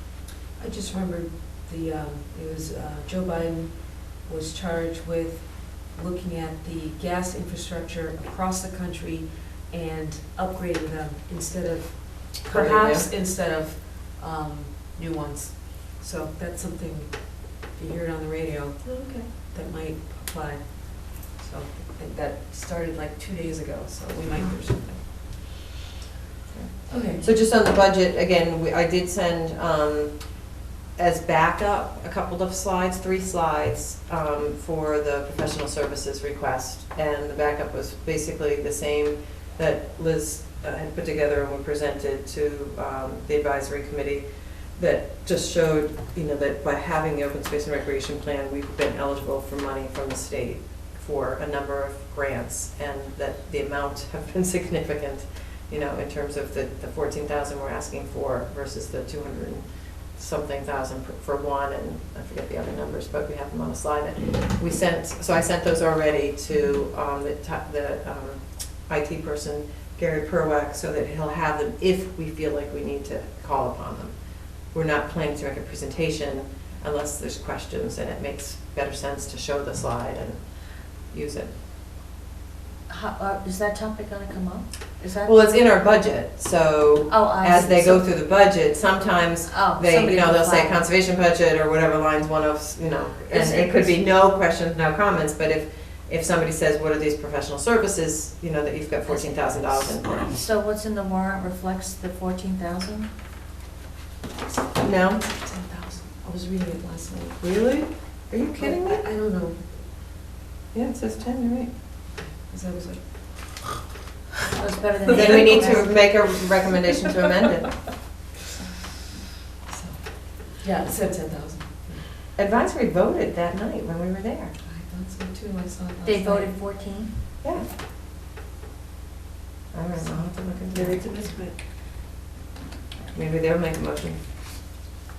Sorry? Maybe they'll make the motion. If it's like last year. Was it they'll go 14 up- or 14.5? It was 14,500. Yeah. If it's like last year, they'll go over every item in the budget. Yeah. Well, we'll see if the moderator will try to move it along. That's it for me. So I will post us for the town meeting at 6:30, and we can decide if it looks like, you know, still looks like we're gonna need to vote those things. We'll do it then. Okay. Sounds like a plan. Okay. Anything else? And that would be on the second night. That'll be the first night. The If- first night. I mean, it seems like, I mean, there's 2 ways we can do it. We can just vote them, that way we're done, and then not on the 5th, right, because we continued them to the 4th. Or if for some reason you've got it and we need to talk about it, and it looks like we're gonna be able to, you know, meet on the 5th, then we can do that too. Or if you think we're gonna need it until the 19th, then you just, you know, have to decide that. But I guess until we draft it, I won't know for sure. Anything else? Okay, I make a motion that we end the Bolton Conservation Commission meeting of April 21st, 2015, now, 10 p.m. 10 p.m., Almost. 9:56 p.m. Yes. Second. All those in favor? Yes. Meeting is adjourned. Nice job. Yes.